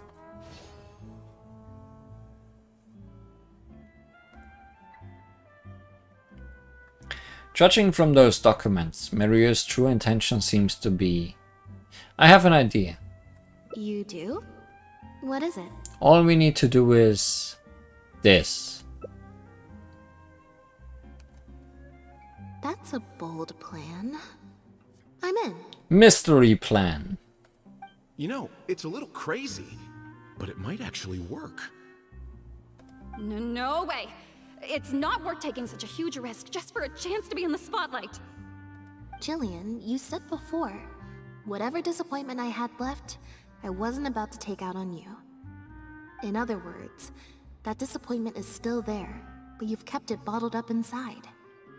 Lynette dies. I guess she's a cat, so he will have more lives afterwards. Be honest. You still hope to play the leading role, don't you? But the thought of putting so many people out just for my sake? You think they'd be put out? That's not how I see it. Jillian, you were more dedicated than anyone during the rehearsals for the original script. We all saw how hard you worked for this role. And I think you know that unless we decide to make a stand here, the path we're on is only going to take us further and further from our dreams, all of us. So take it from me, you would not be putting us out. Not one bit.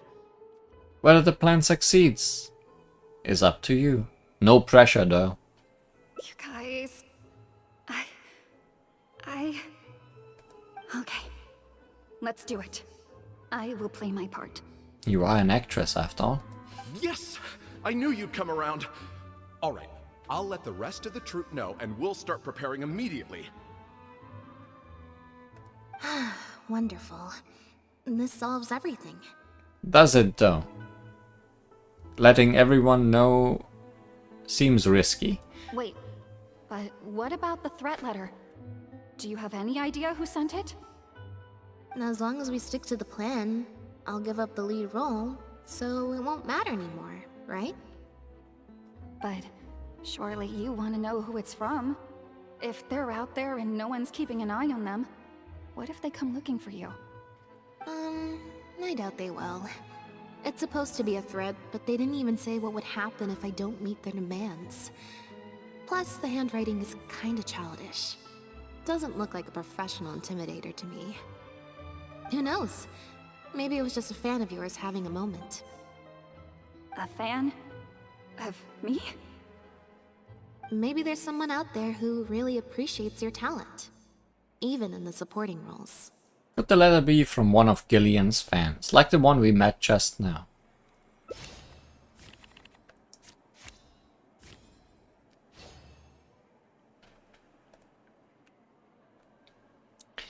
Gillian's sister mentioned that Farina spoke highly of Lynette. But when could she have heard that? Okay, she was there, huh?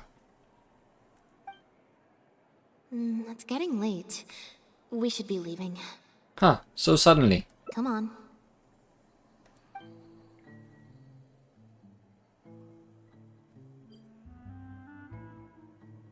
You notice the faint sound of sobbing in the corner as you are leaving the tavern. I'm such an idiot.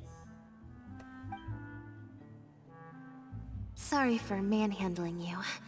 You looked like you were seconds away from figuring out who sent the letter, so I had to act fast. So it was Gillian's sister. Nothing gets past you. Just because Lady Farina speaks highly of you, it doesn't mean you're all that. I'm so sorry. Gina's always been a strong-willed child. That's why I never let her visit me at work. Farina hasn't released her official review of The Lost Puppet yet, which means Gina disobeyed her sister and secretly came to watch her at work. I guess she must have snuck into the drinks reception and overheard our conversation with Farina. She idolizes Jillian, both as an older sister and an actress. And she watched as the dream role Jillian had been waiting to play for so long got snatched away from her by some amateur who's never acted before. To make matters worse, all the critics were hailing this amateur as a perfect fit for the role, and even Fontaine's former biggest star was praising her abilities. It was too much for her to take, and she wrote that letter in a fit of anger. Yeah, that pretty much sums it up. Aren't you gonna confront her about it? Like I said, getting angry at angsty teenagers is draining. Besides, if it was my younger brother or sister and they found out I'd been treated unfairly or had an opportunity stolen from me, they'd definitely do something far worse. I can imagine. I was in Jillian's position once. Back when Linny and I were starting out, before we got famous, we just had to take things a day at a time. Doing our shows, slowly trying to build up our reputation. So I can understand Gina's frustration. Still, she could definitely use some pro tips on how to write a threat letter. No wonder she's so hostile towards you. She must have been the one giving you that evil stare, right? But that wouldn't mean that she would have to be backstage. No, the way she looks at me is indignant, frustrated, but not malicious. Plus, she didn't even try to hide how she felt. Yeah, there is someone else. Whoever was giving me that evil stare was backstage. Blending into the crowd at a drinks reception is one thing, but trying to blend in backstage, where everyone's on high alert waiting to be called on stage, would be a lot more difficult. We'll find out who it is before too long. In 2 days' time, at the next show, I think it will become very clear. On that note, guess I'll see you at the Opera House. Bye for now.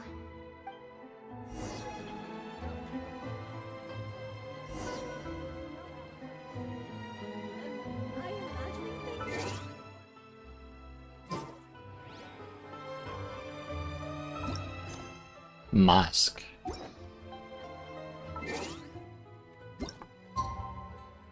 Also what time? Sorry. 16, 2 days.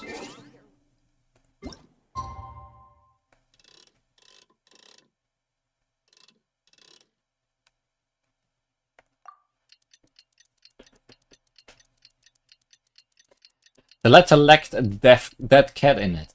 Yeah, that would definitely have been threatening.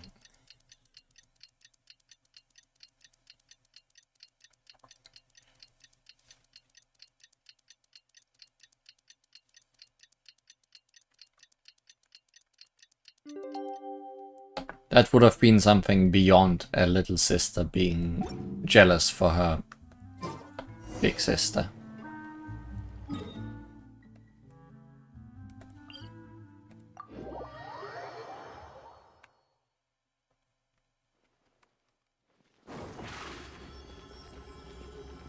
Over here! Anything to gain at the fountain or fontaine? Quite a bit, actually. Always gotta check in when we come by.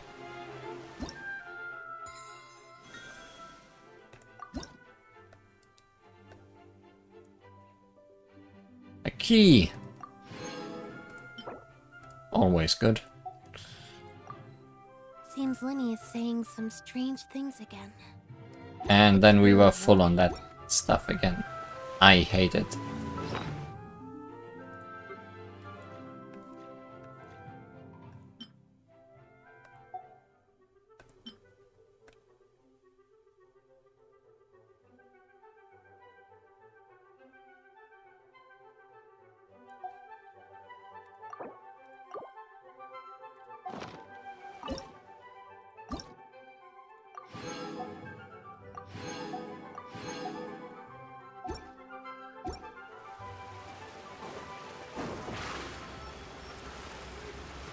Step on us!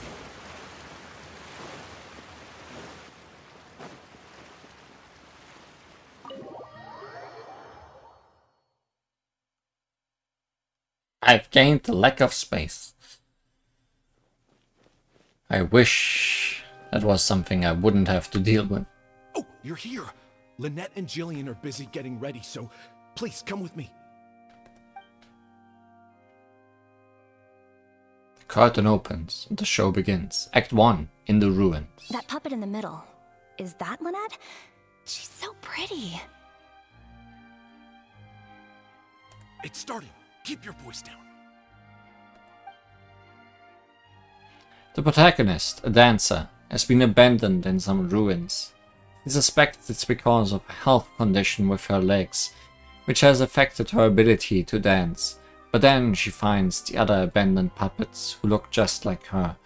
Only then does she realize her illness is just a mechanical breakdown, and she is just a dancing puppet. Wow, I thought it would be hard to follow, but in the end it was actually very clear. Even though her face was expressionless and she didn't speak the whole time, I felt like I could really understand how the protagonist was feeling. Act 2, the journey. Some mechanical puppets believe in a myth. At the end of the world, there is a god of puppets who can turn puppets into human beings. And so, the protagonist and her companion begin their quest. But the myth is a lie, spread by someone with nothing but contempt for puppet kind. At the end of their journey, they are kidnapped, dismantled, melted down, and abused. The protagonist helped her companions escape, but in the process became trapped under the rubble of a crumbling building. She closes her eyes and enters into a deep sleep. The one on the stage is not Lynette, is it? It's the real protagonist, disguised, because nobody can tell who's who under that costume. Director Mariyu really is a master of his craft. And so is the actress in the lead role. I have a friend who saw the show on the opening day. They thought the critics overstated how good it was, but I gotta say, the protagonist is incredible. Act 2 closes to thunderous I can't applause. believe it's only been a few days since the last show. Lynette's improved so much. Just wow. I'm speechless. Words simply cannot do justice to the sheer excellence we witnessed from Lynette on stage today. Yeah, totally. Your penchant for the hyperbolic strikes again, Almery. Clearly, you weren't at a loss for words when you were writing your article. I saw you hand it to the journalist. Trying to get your critique into the papers the moment the show is over, are you? Well, you know how it is. The early critics get all the readers. Wouldn't you agree, Mary?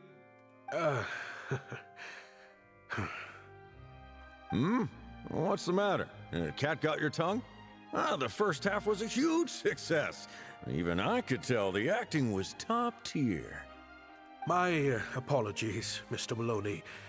Please excuse me for a second. I need to have a little talk with my actors. I assume they didn't tell these people about their plan. Oh, very well. Hey, while you're at it, this might be a good time to talk future collaborations with Lynette.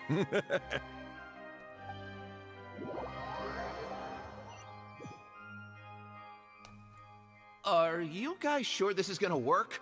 What if Director Mariyu pushes back? We're already halfway there. We can't back out now. All we need to do is stick to the plan. What is this plan that you're so intent on hiding from me, Director Mariyu, I thought you were talking to Maloney and the critics. Korantan and Armory have both finished their articles. I went to greet them as a mere formality, but you seem to have availed yourselves of my absence during the first half to defy me. What have you done? We are playing the original script with the original main character. Was that really Lynette playing the lead role? Well done, director. You saw through it. Ta-da!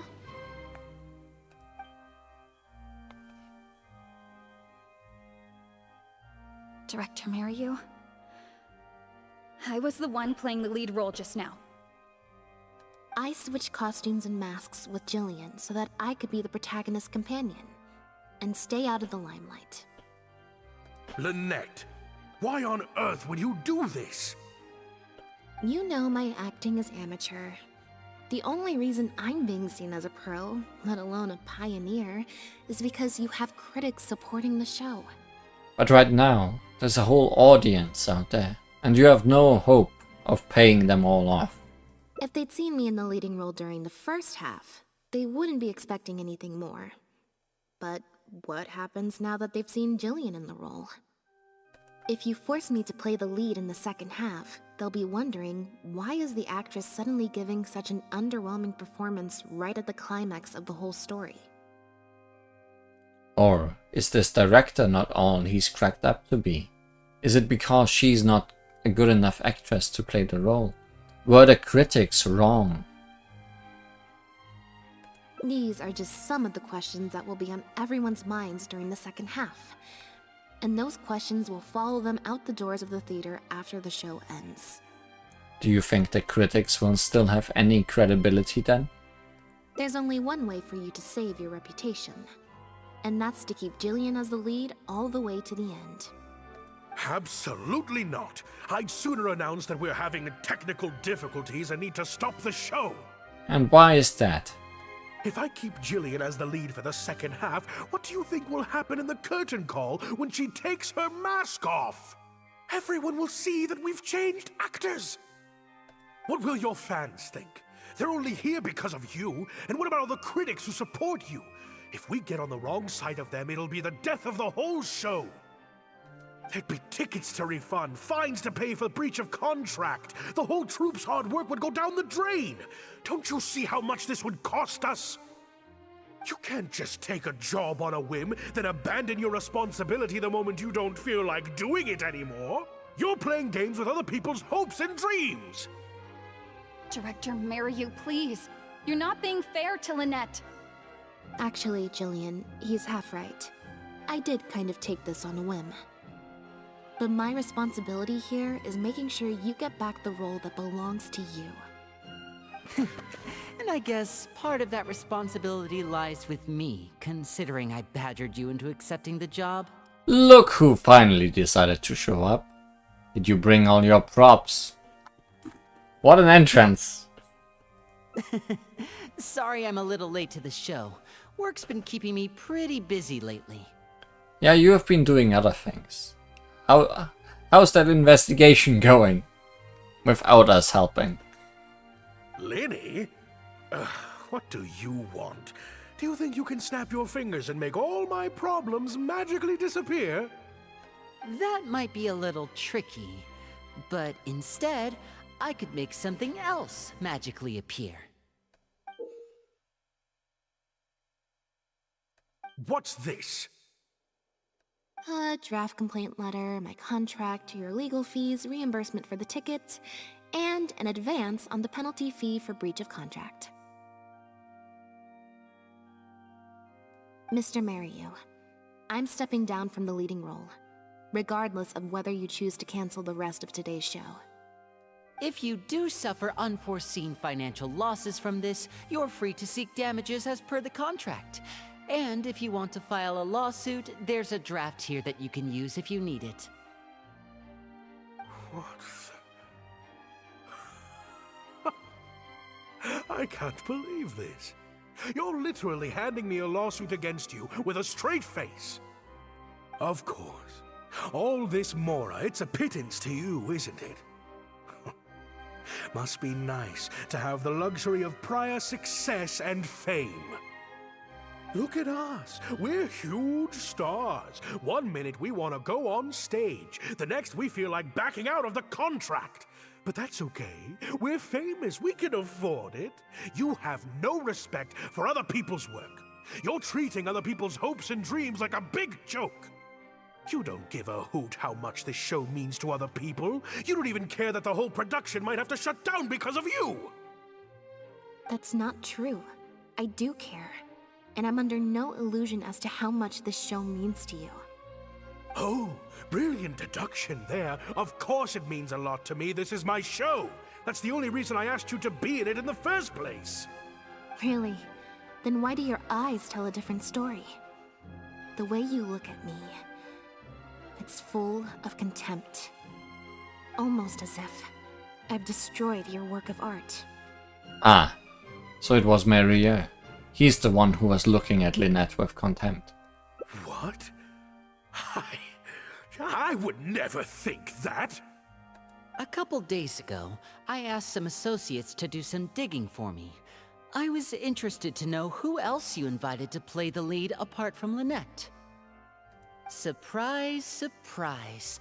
Turns out that all the other famous actresses you asked either had prior commitments or weren't a good fit for the role.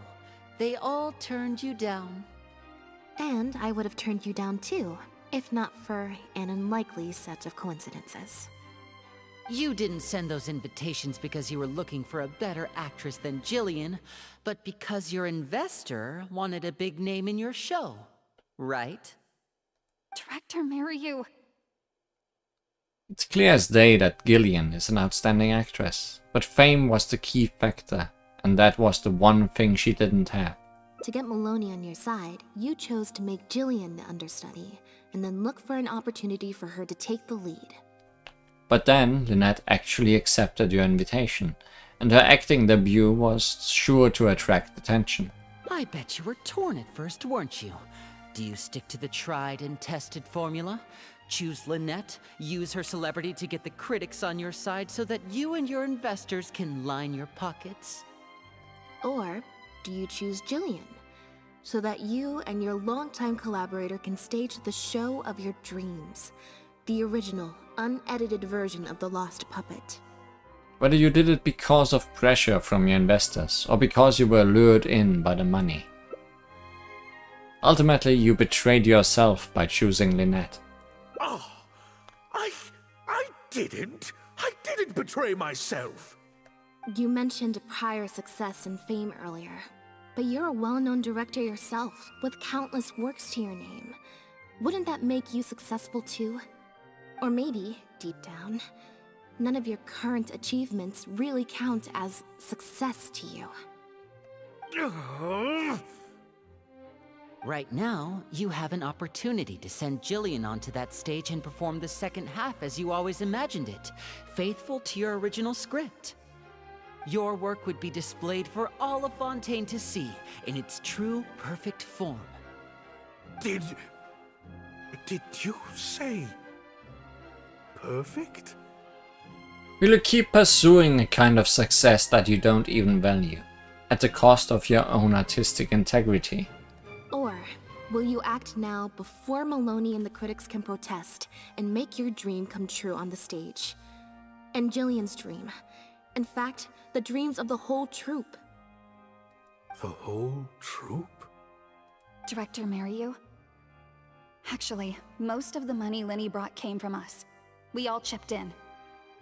We've worked with you for many years now. Your troupe has been here for you all the way from the empty theaters where we first performed to the Opera House today. We watched as you slowly started down a path you used to despise. The path of powerful connections, drinks receptions, backdoor deals with critics, and collaborations based on fame instead of talent. But this is just a temporary measure. I did it for the good of the troupe. And besides, this is how the whole industry works. Everyone else is doing it. Yes, we know. Back when you started, you had to bite the bullet and do these things to keep the troupe afloat. But then what happened? You began to embrace these methods more and more, becoming so reliant on them that every show you put out is overhyped by the media, and every script you write is edited to suit some celebrity's needs. Surely you must have noticed what's happening. While we've been performing at bigger and bigger theaters with each show, the applause is getting quieter and quieter each night, and the criticism from people who've seen the show is growing. Maloney's friends are sycophants. They don't care if the audience is disappointed because the show doesn't live up to their glowing reviews. They praise the things they like and skirt around the things they don't. Look, I know everyone's using the same promotional tactics, but does that really make it okay? Well, it's just a stopgap solution. As soon as I've made enough Mora, I'll stop. Things will be different next time. I promise. I'll stop. Next time, huh? Yeah. Next time, you won't use your connections. Next time, you won't pay off the critics. Next time, you'll let Jillian play the lead. Unfortunately, it doesn't work like that. If you make some money once, you'll want to do it again, then again. Slowly but surely, you turn your back on your dreams. I won't turn my back on my dreams any longer, Director Mariyu. Never again. Me neither. Persuasion, today is the day. It's time to live your dreams. Lynette support, Linny's support, Gillian's support, Jacques support, and Cyril's support. Why is Linny's support the most important?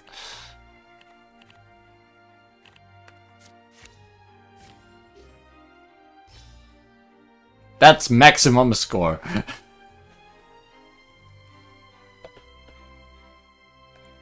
I had dreams too. Once.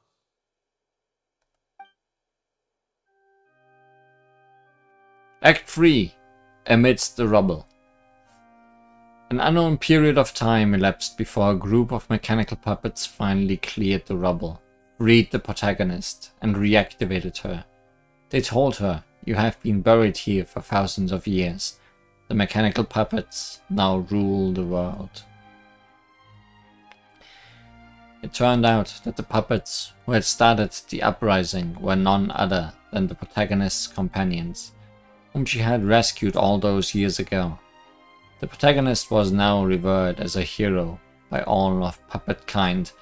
The mechanical puppets asked the protagonist what she wished for, but she only wished for one thing. Huh. The plot here seems a little different from what the reviews said. The protagonist wanted to return to the stage, so the puppets replaced all her parts with the latest ones available, built her a grand opera house, and summoned a huge audience.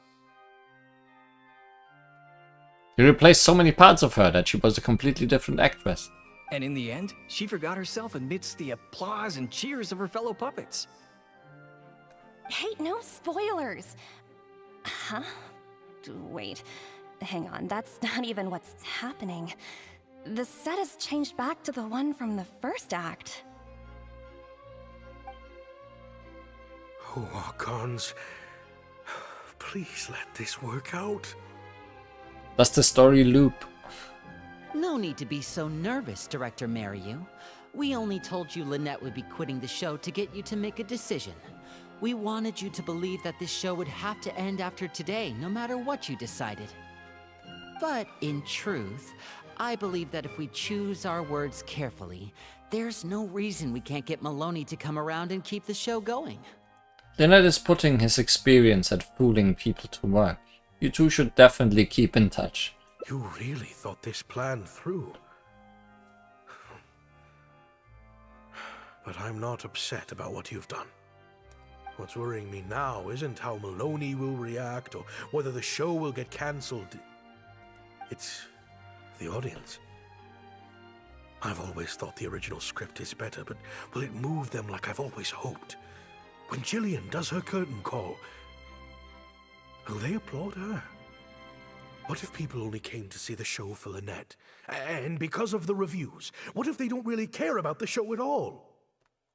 It feels like I've been hiding inside my safe little castle for too long. And now I'm scared to go outside the walls and hear what people really think. We're right here with you. We'll watch it to the end.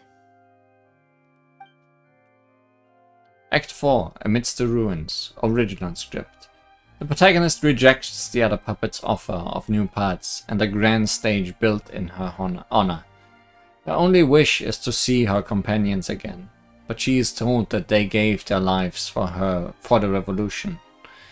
Their bodies lie buried in the ruins where they first met. The protagonist returns to the ruins alone, to where her journey first began.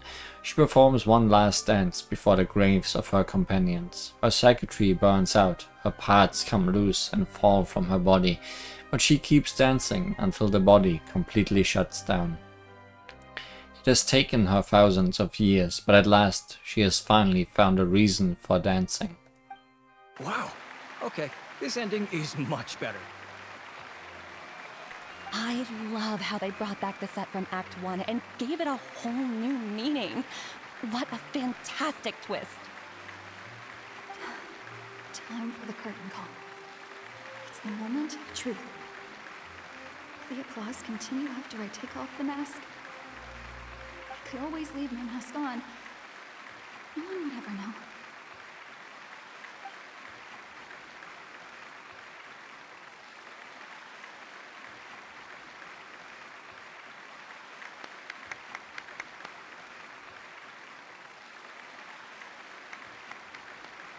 The Archon has decided. You are allowed to clap.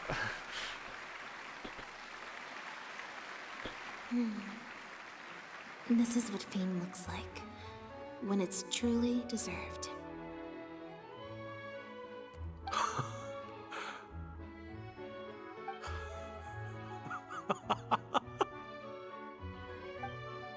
Jillian, you were amazing!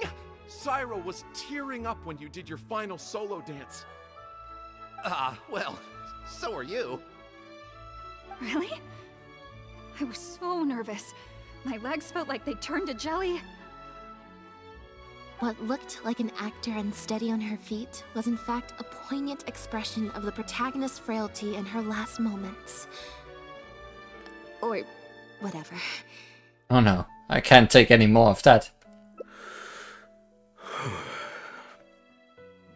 Hey, Mario! What the heck was that? Why wasn't Lynette playing the lead? Our articles are already going to press. You better have a good explanation for this. It was my... Hey now, it was all of our... Hold on. The decision was mine, and mine alone. They had nothing to do with it. If you have any concerns, gentlemen, then please direct them to me. Marry you? So it was you? Well then, I trust you'll have no objection to me pulling the plug on this production.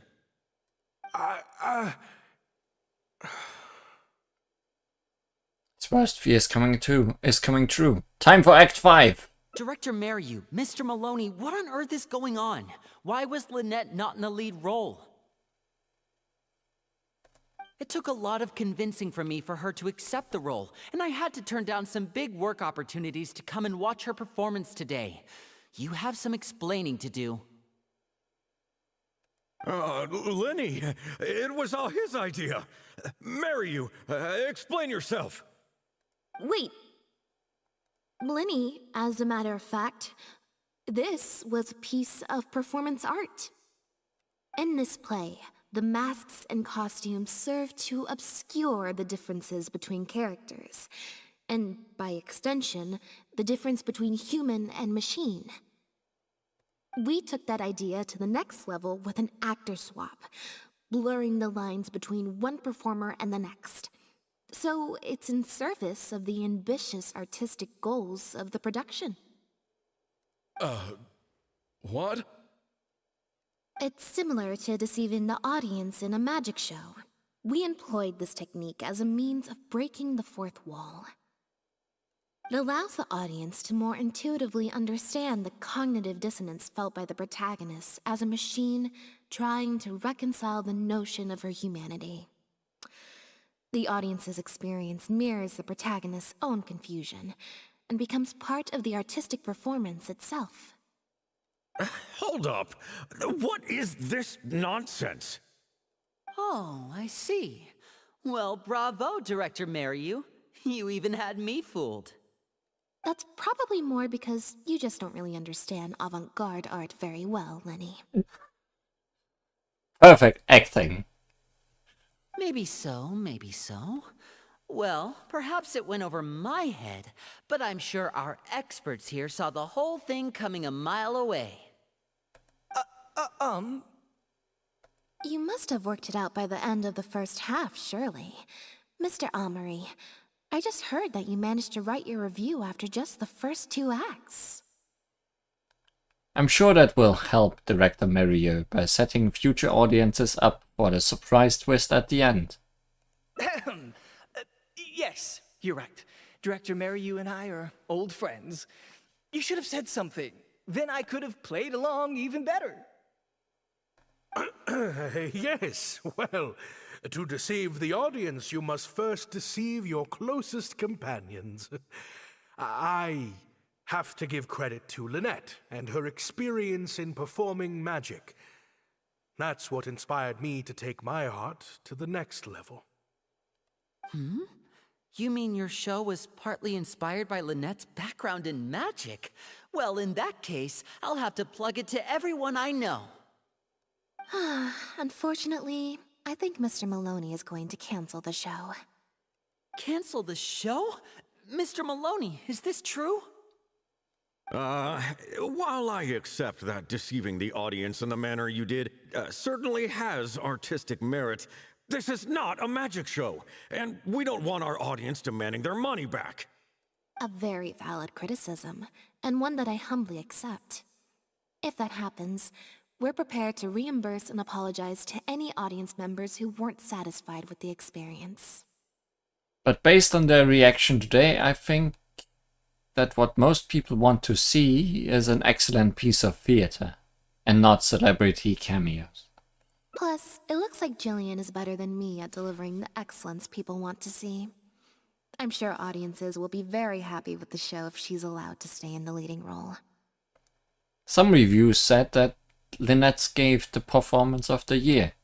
Wouldn't you say Gillian was the performance of a lifetime? Maloney, I believe there should still be time to tweak my article. From the look on Lynette's face, I think she's being sincere. Oh, one other thing. We managed to get a meeting with Lady Farina earlier. All thanks to the Traveler's reputation, of course. Anyway, she agreed to write a review focusing on Jillian's performance and the quality of the show as a whole. She promised to give her honest opinion.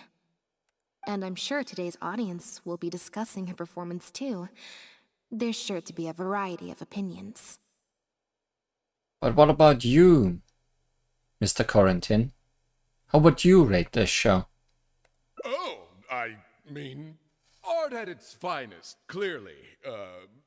But I'll have to give it some thought before I decide exactly what to write. Oh, of course. Always good to put some thought into these things. Especially now, with a growing range of voices out there. I imagine competition for readers becomes more fierce when everyone's discussing the topic. Corentin, Amory, let's go. The sour-faced Maloney leaves with the critics in tow.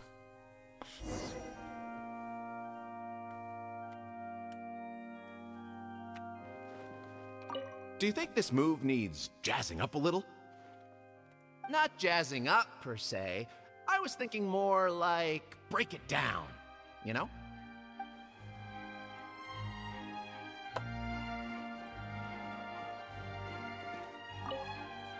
Gina?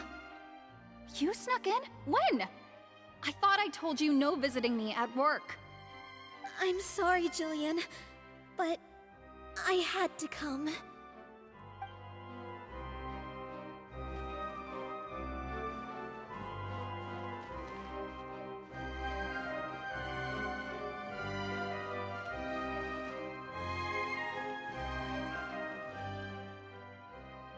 Thank you both so much. Without the two of you, who knows how much further down that cynical path I would have gone. I always told myself that once I'd made enough Mora, I'd get back to doing what I loved. But somewhere along the way, I started to lose sight of what that was. Just like those critics with their dishonest reviews, I became all about the trappings of success, at the expense of the art itself. At least you came to your senses just in time, and you've got an amazing group of talented people behind you. You're right. Yes, I'm a very lucky man. Anyway, enough about my problems. What are we going to do about the threat letter that Lynette received? I've been looking into it a lot over the past couple of days, but it doesn't seem like it was one of our competitors after all. Ah, yes, about that. Lynette, do you have a moment? Wait, you're Jillian's sister, right? I'm sorry. Gina insisted on coming to see Lynette. I couldn't stop her. Lynette, I'm sorry! Lynette just shot me a glance. I think she's unsure which mode to use in this situation.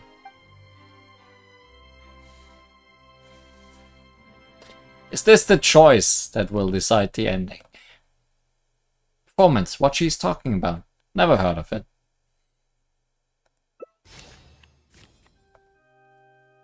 This is very hard to lose. In fact, it is impossible to lose.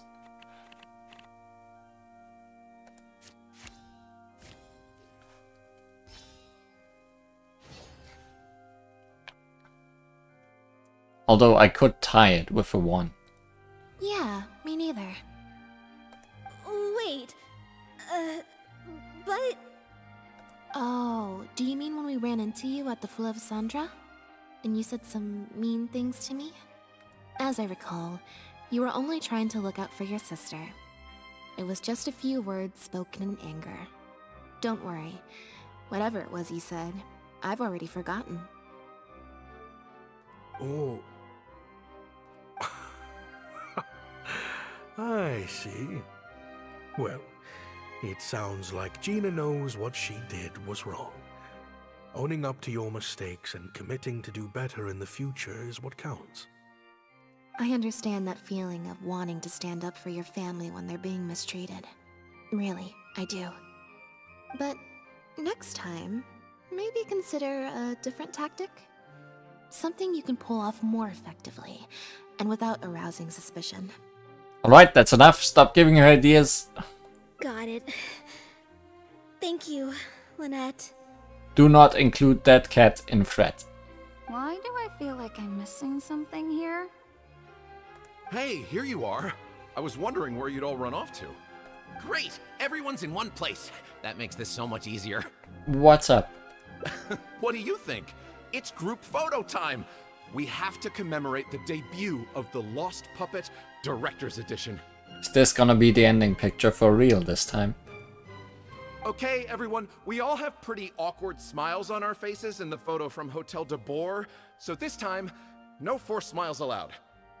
Oh, am I really not allowed to force a smile? Is smiling tough for you? I'll try, I suppose. I think I can manage. Lynette, Traveler, come on! You two should be right in the middle. 3, 2, 1, smile!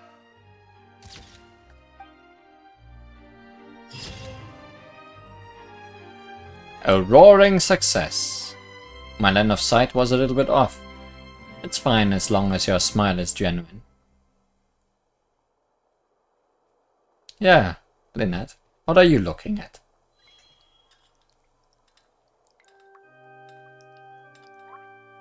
Yeah, the cat was forgotten forever. Also, this is a wider picture than all the others, I'm pretty sure. We never had to fit this many characters. Now, where could we have gone wrong? At the end.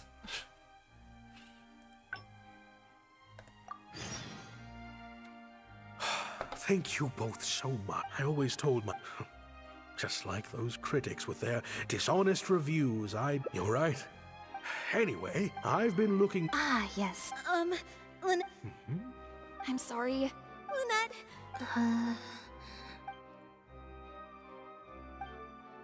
Wait and see how things play out. That letter? I was the one who wrote it. What? Gina? So it was you? Director, it's time for... Oh, okay. Weird energy here. Make a photo anyways. I think we came at a bad time. Lynette, Gina must have been worried sick about me. I'm sure even she wouldn't do something so stupid if she was in her right mind. I'm so sorry. I promise I'll make it up to you somehow. Jillian, no! This is completely my fault, and I'm the one who should have to bear the consequences. I got the wrong end of the stick and completely misjudged Lynette. Shall we hear what Lynette has to say? Well, since I haven't actually suffered any losses, seeking redress could be difficult. Maybe we could just let this one slide? Really? Are you sure? After all, Gina wouldn't be the first person to ever misjudge me, right? True. True. In any case, I think we can all agree it was a misunderstanding and nothing more. No need to overcomplicate things. But still, I was wrong to write that letter. I should own up to my actions, make it up to you in some way. She seems pretty insistent. Kids at this age are really stubborn. If that's what you really want, then how about helping out backstage? Huh? Backstage? The crew could always use an extra hand. Plus, it'll give your older sister a chance to keep an eye on you and stop you getting into any more trouble. Thank you, Lynette. Really, thank you so much. The whirlwind of events is finally resolved. It's a few days later. You're finally awake. The show's about to start. Is it? I'm so much more at home here in the audience. I get to sit on a comfy seat, and I don't have to activate my energy-consuming modes all the time. Sounds like Gina got more than she bargained for out of that backstage job. Gave her your supporting role in the play too. Mary said she's a very promising young actress, and she has natural chemistry with her older sister. In their capable hands, the show doesn't need me to attract an audience anymore. Phew. Freedom at last. You don't feel even a little bit disappointed? Fame was right around the corner. Fame is more trouble than it's worth. I'd rather leave that side of things to my brother and the others. I'm happiest when I get to sit in a quiet place, watch them do their thing, and cheer them on. Like you are doing now. Yep, exactly like I'm doing now.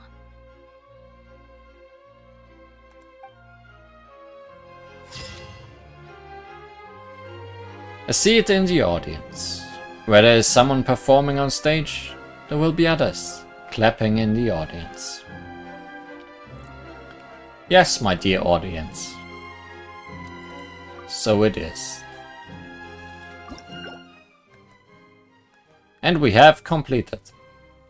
This was long. Aside from the speedrun.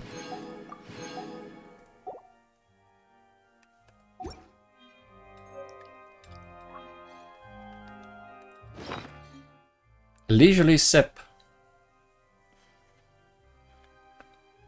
Afternoon tea.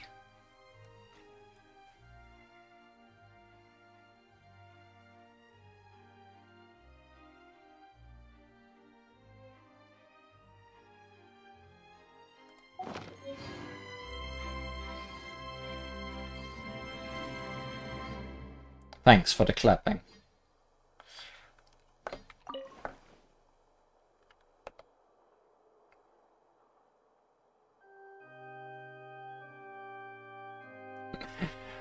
Me, a few times ago. Hangouts are long, I shouldn't combine them with other things. Today, Hangouts. You haven't seen the worst of me. It's true. This might have been the longest yet.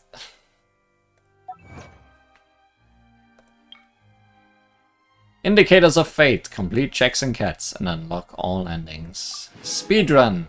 Persuade Lynette to spend a leisurely, peaceful day with you. Certainly that's the true end, right? Dex and detectives. Have a peaceful tea party with Lynette after solving the smuggling case.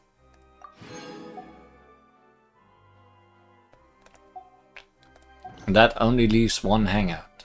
For the moment.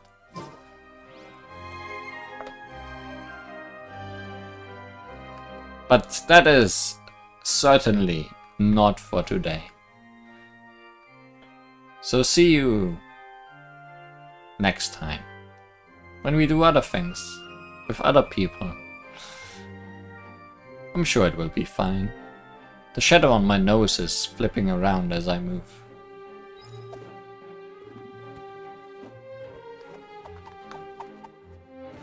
Goodbye.